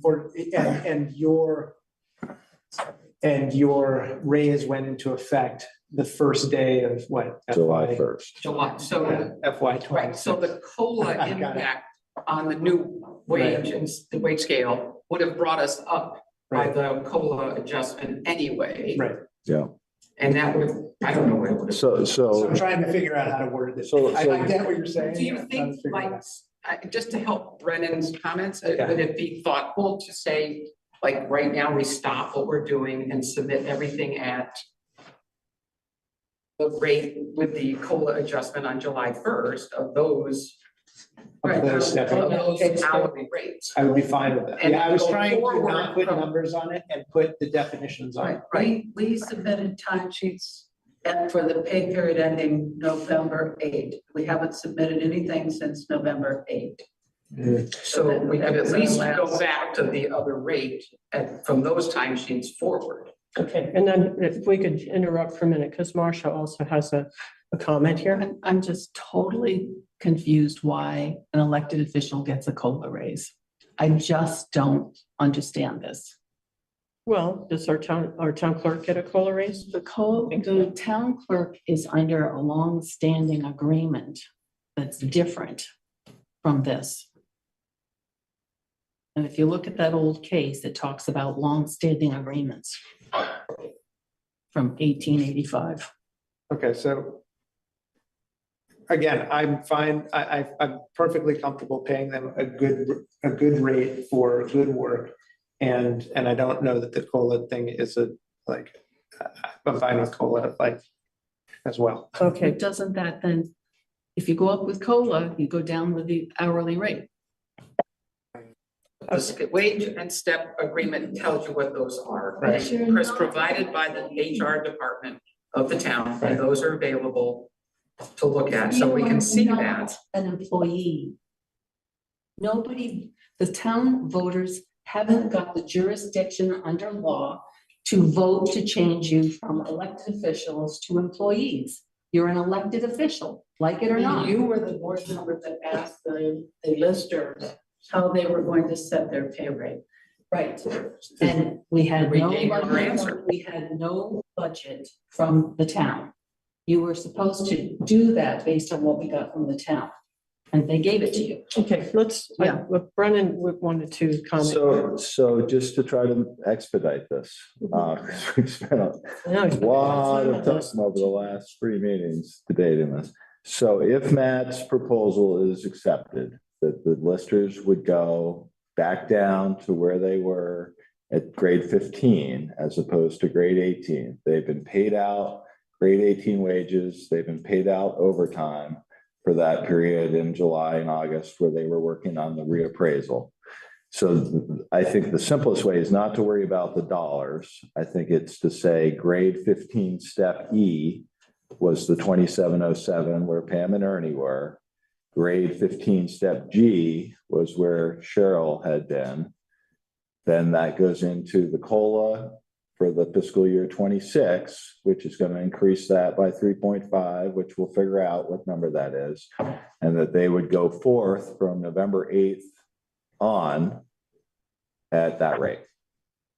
If that works for everybody, We can then live with that. that will, That seems like. Yep. that will cut the overage by the end of the year by a small amount. for that. So let me ask you a question. When we have the budget voted, then what? You're gonna figure out what grade and step they are again? This is not talking about fiscal year No, we're just 27. trying to solve an overage. That's part of it. They have to figure that out. I mean, if the budget gets approved at the increased amount for fiscal year 27, That's what we put in was the increased. right? yes. So do they stay at the rate that they are at grade 15? Or Matt, I thought had suggested you can do whatever you want once you get into fiscal year 27 because you'll have been able to work It's a within new your budget. ask. I think Yeah. my personal opinion might be They are separate. stay at the rate you're at and you'll have more hours you can work throughout the year that may be needed, but I don't know. But that's Try to kind of stay their on this one. thing to. I guess it is, although that's what got us into the problem that we're in now is. Right, except that there were, I think there were exceptional circumstances. No, I agree. I think what happened was there was a 20% increase on July 19th. And there were additional hours that got added because the reappraisal got pushed from what was hopefully going to mostly be done in June to July and August being extensively heavy amount of hours being worked, right? So again, I'm not going to be able to tell the listers you need to stay at those 15 G&Es. I think it's going to be up to them. If they get approved for a much higher budget, they could say, well, we now want to go back up to grade 18 and G&E and make more money an hour. I don't know the select board has any authority over that. So that's up to the listers, I guess. But we're going to be constantly, this board will be constantly in this position, spending hours and hours. I don't think so. I don't think because so. I think that the problem here is that this was really unanticipated. Yes. And so I'm just, we have to deal with it as a team. And Yes. so I'm trying to deal with it as a team here. And I don't expect that next year, it's not going to be a reappraisal year. It's going to be much easier. Right. And I won't be on the board, so yeah. People wants to talk. I know that, Priscilla. I can speak. I was waiting for Matt. Excuse me. I knew that. Matt was not done, okay? Go ahead, Kimo. Thank you. Go ahead. Thanks, Matt. You're welcome. Thanks, everybody. So I think that one of the reasons we're in this situation is because we, as a select board, failed to set the rate to be voted on during the last annual meeting, town meeting. We should have set the rate and let people vote on that rate. That's what it says we can do. We may set the rate for the town to vote on, but we didn't. And so we got in a situation where we didn't know who set the rate. So this coming year, we should announce what the rate is going forward, have the town vote on that, and we're done. It doesn't get reset by the listers at that point. It's been voted on, it's been stated, that is the rate moving forward. Okay, but that's the issue going forward. We're trying to deal with just this overage Yeah. right now. I think we've arrived at the We might at the end have found point. the sweet spot. And we can talk about what you're talking about later. I mean, that could be a warrant potentially decided in January, is you have this amount of budget with this amount of hourly wage, and then it's up to the Are listers you to talking manage. about the future? Yes. The future request. Let's get this resolved. Yeah. So, please, how do we do this? Listers, pay rate reverts to grade 15 steps G&E. Is that simple enough? I don't know. Plus COLA. Plus COLA. plus July 1st COLA, Sure. plus COLA. Listers payment, how simple can we make it? Reverts to, I was just gonna say, you could just say based on the fiscal year 26 grade and step scale, and then you don't have to mention the COLA. It's just, Please don't mention COLA. so it's there. That's what we would use. We would use that current year, fiscal year 26, whatever 15E is, whatever 15G is, that is the rate going forward after November 8th and to the end of the year. I think that. Sure. cleanest way to put it. Okay, so, and I would probably need to move what Priscilla moved as well, which is the shifting of the accounts, because we do need to cover, essentially, we're moving a fair amount of money into the lister wage or authorizing Right. money to be moved from two different pots into the lister wages line item to cover, the rest of the year. I think you're right, except one would come out of the line item to come and then get debited to the reserve fund. And then the other one would come up from within the department. Right, yes, I mean, that is what I'm saying. Yeah, and could we could we be sure that the reallocation in that budget gets part of that motion so that the 22 gets moved up to that? So then it looks in the financials. We can't change the budget midstream. I don't think there's any way of Nope. moving money out of That's what there. the reallocation is, moving money from one. But it's not gonna, it's gonna. It's not gonna change in the town report, but Right. it can change on your financial reports. Yeah, I mean, we're gonna have to move that money with journal entries if this approved. Well, in the budget column, it's not a journal entry, Brennan. It's, you can go in and edit the budget. Can I ask a question? Sure. So it sounds like the reappraisal fund being tapped is the issue, like we're taking money out of a designated or a reserve fund and we're moving it into an operating fund. Is that not what's being discussed here? You're shaking your head. I'm shaking my head, but what is being requested is that those dollars that are in the operational line item Mhm. are then expensed from the reserve fund and not in the operational lister budget. So it would be a credit to the lister wage line item, which would reduce that line item. I guess here's my simple question. Okay. Is there enough money left because you didn't hire a appraiser and they have money in that line item and the assistant or the professional services is going to end at the end of July or at the end of December, to not have to mess with the designated fund right now and just say whatever that amount of money is that was in your operating budget, you will work off of that. And if we get to the end of the year and we're short, then I think it could be a discussion about, do we tap the reserve funds? Well, I could respond to say that this board is dealing with the matter and it would, in March, you don't know who'll be on the board and it would be a topic later on. I think it cleans it up now to get it done. That was sort of the reasoning behind it. And it just. I would, again, this is my personal opinion. I don't really have a dog in this fight, but I would think it would be a lot cleaner to not tap into a designated fund until you need to. Like at this point, if there is additional money that's not going to get spent in your budget that you're going to use for the wages of the listers to get you through maybe the end of the year, why not do that first as opposed to we won't tapping it? make it, Brennan. It won't work because when you go back to what we've submitted to the select board, Mhm. we projected our remaining hours and At the higher rate though, right? yeah. But So there's some savings there. Doesn't seem like, in looking at your FY 26 budget, it doesn't seem like you have a lot of wiggle room. And that's why we're having this discussion. Yeah. Because of you. Where is that? Well, I mean, so if in this one here, you know, they got 31 that's already spent. Yeah, They got the 25 here, and I don't know how much is. yeah, It's already that's, spent.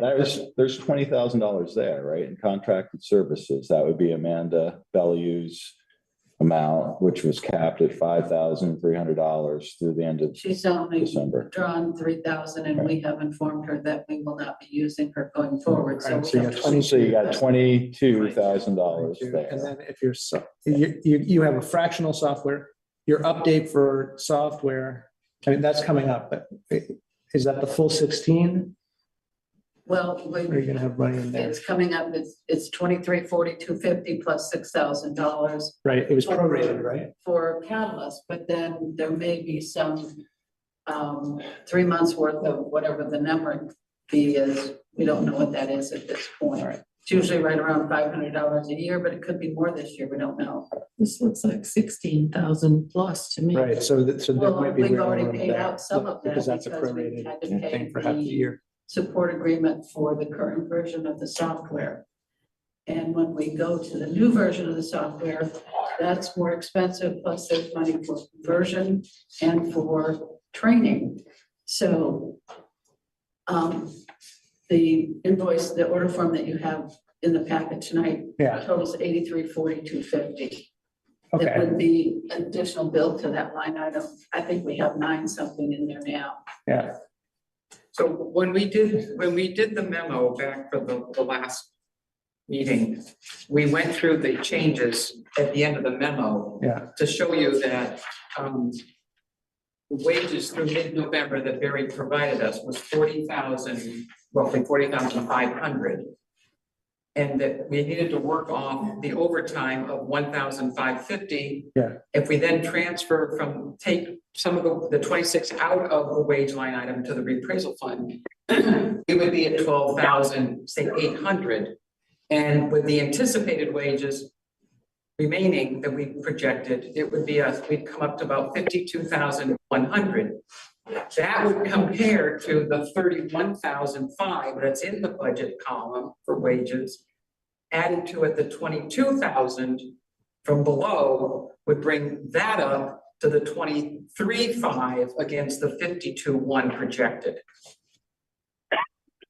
I have a suggestion that kind of plays out of what Brennan was saying.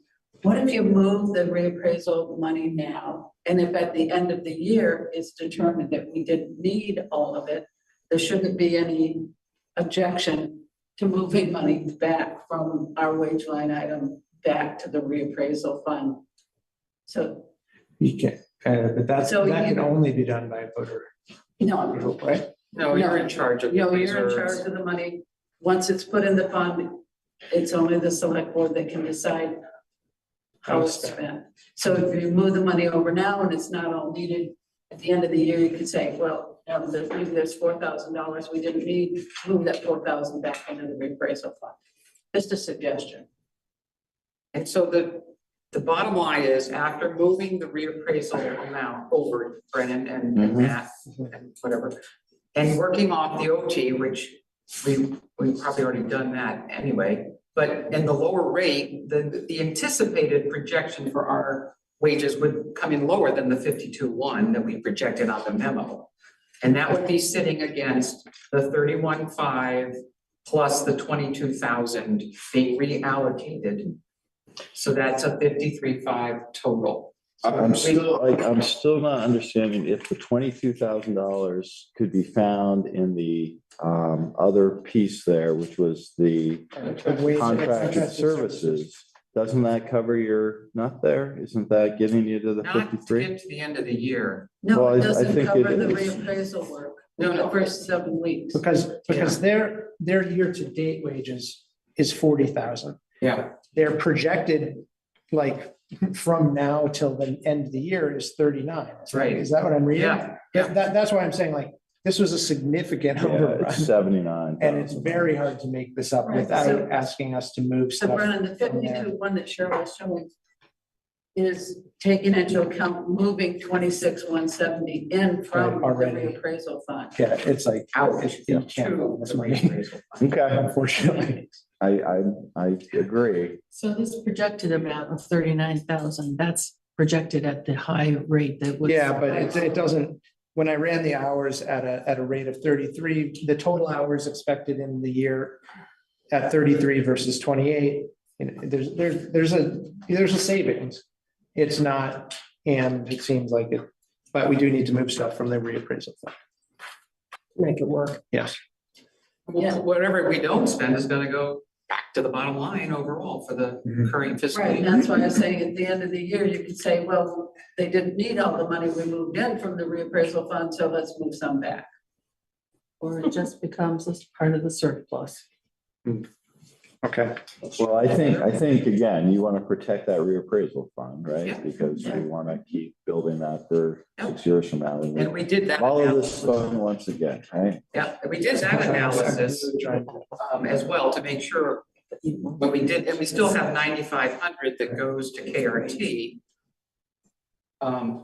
So that will bring the reappraisal fund down to about 67, but if you add the 200,000 before the next reappraisal, we had 267,000 in reappraisal fund plus interest. And so you're gonna gain, So it'll probably be around 275, 280.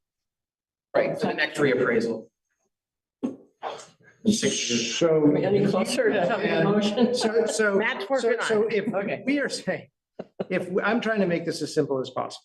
Thank It you. seems like the motion that because we all agree that you are kind of an autonomous department that can decide your own wages. We could just move. Based on what the voters vote. Well, yeah, whatever is proposed. I sort of like within the parameters of their budget.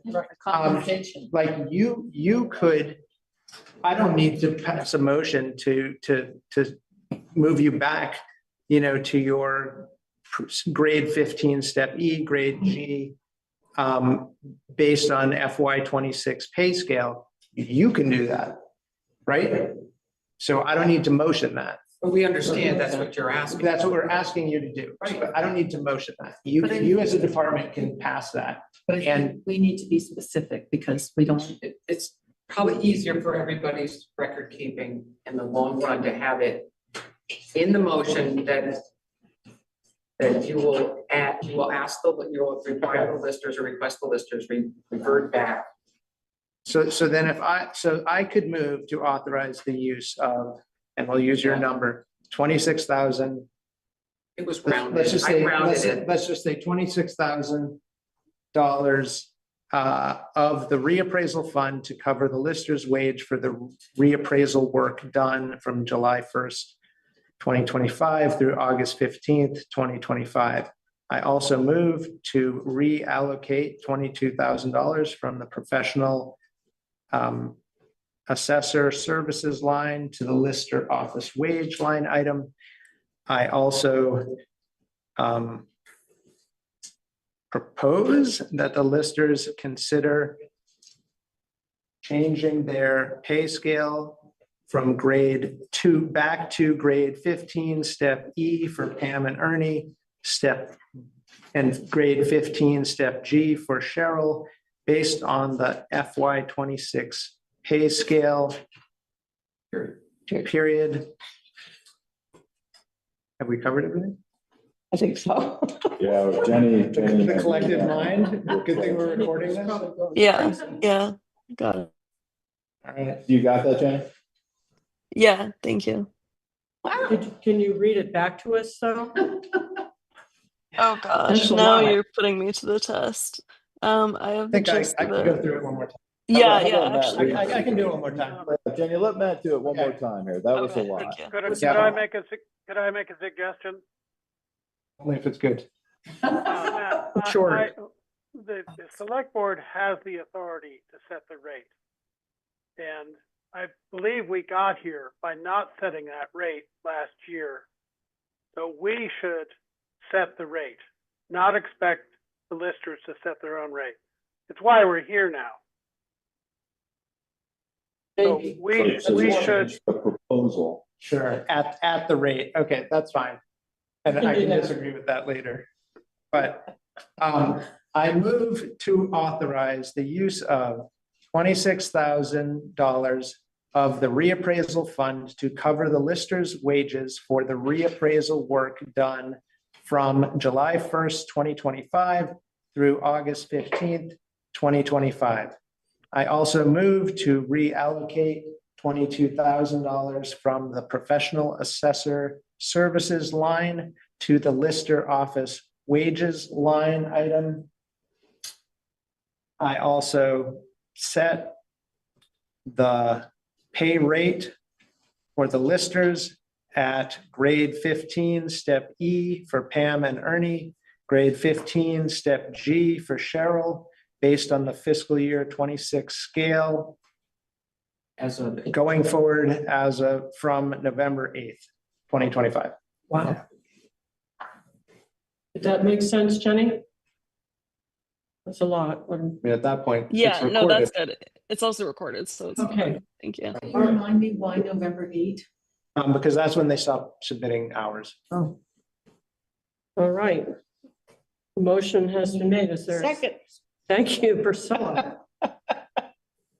Okay, I think we should vote on this. We should definitely vote. Let's That's definitely important. vote on this. Why we have a motion? Okay, Marcia, how do you vote? No. Okay. And Priscilla, how do you vote? Yes. Matt? Yes.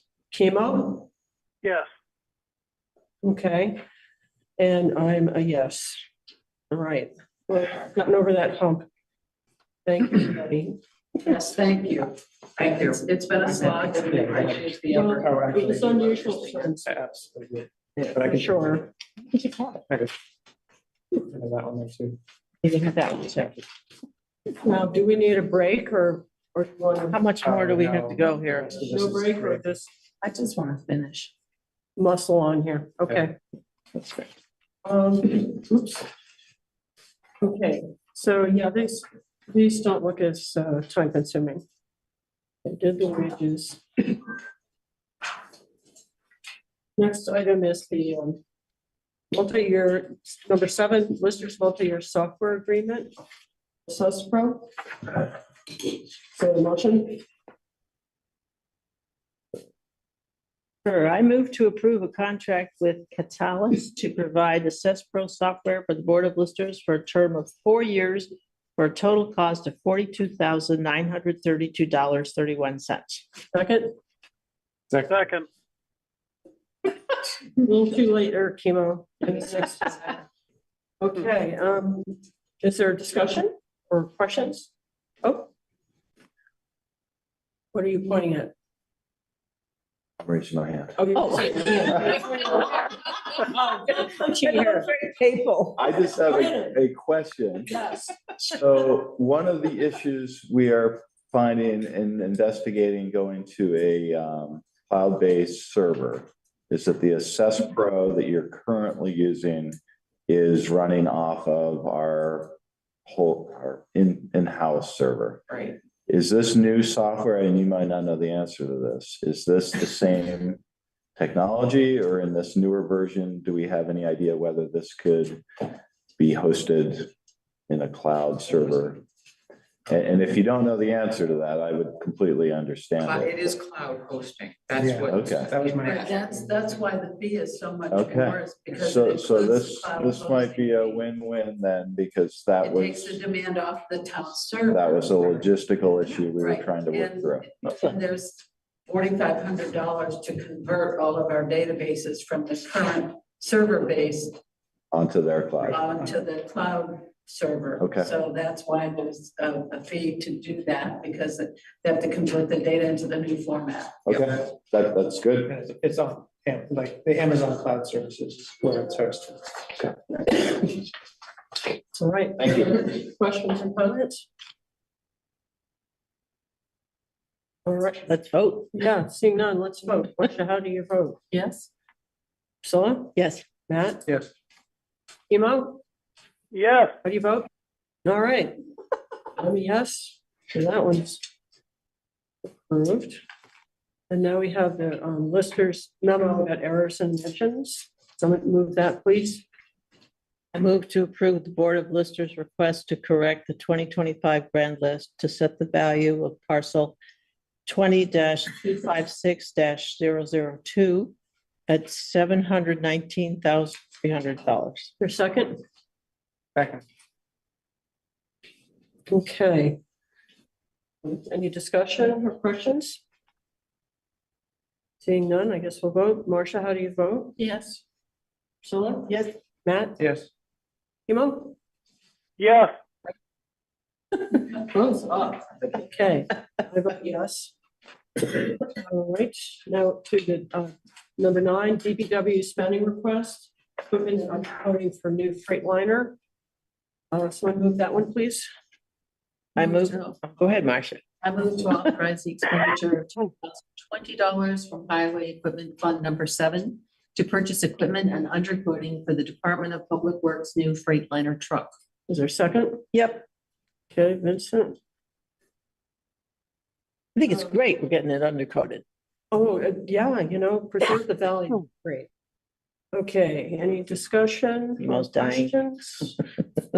Seeing none, let's vote. How do you vote, Marcia? Yes. Priscilla? Yep. Matt? Yes. Chemo? yes. Thumbs up, okay, I'm a yes. And down to the minutes. Any amendments to the minutes?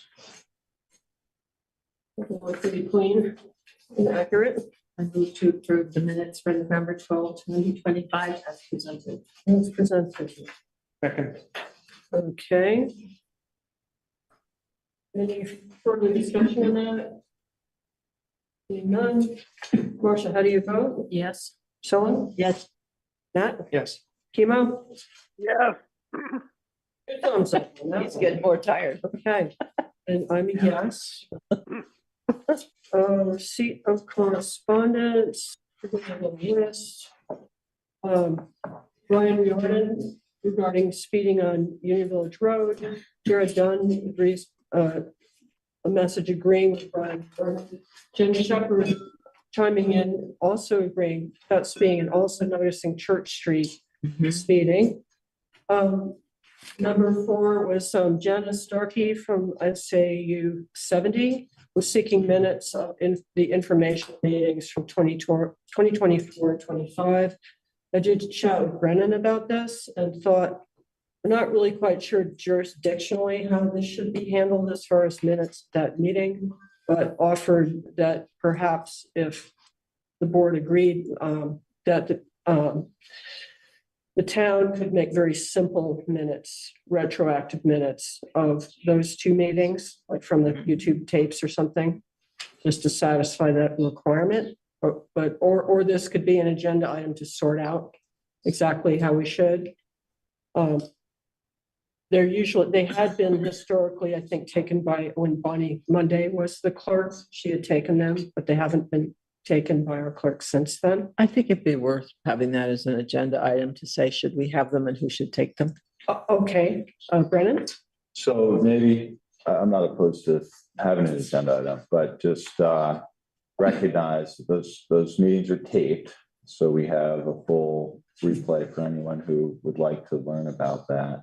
We also, because this hasn't appeared yet in the 2025 town report, our staff in the town manager's office has created very simple minutes for the last meeting. So we will have that. So we're really just missing 1 year of written minutes. I don't know that we can go back and time it. I'm not sure if it's required or not. Going forward. Anyway, know that we have taken some action there so that we will have in this current year's report the minutes from last March's information.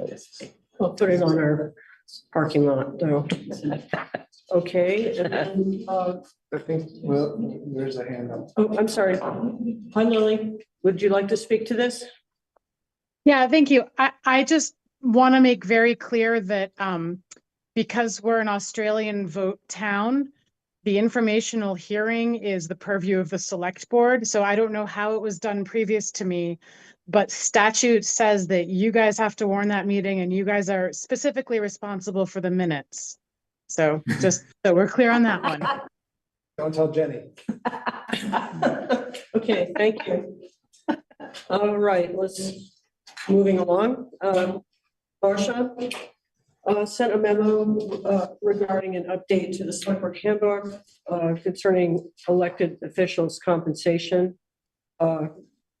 And there might be a question of, do we have a formal process for updating the select board handbook? I don't know. So that's just a question of whether that needs to be a thing. Yeah, we need to decide because laws change and sometimes issues come up that highlight laws that we haven't included in there. We might want to discuss including this.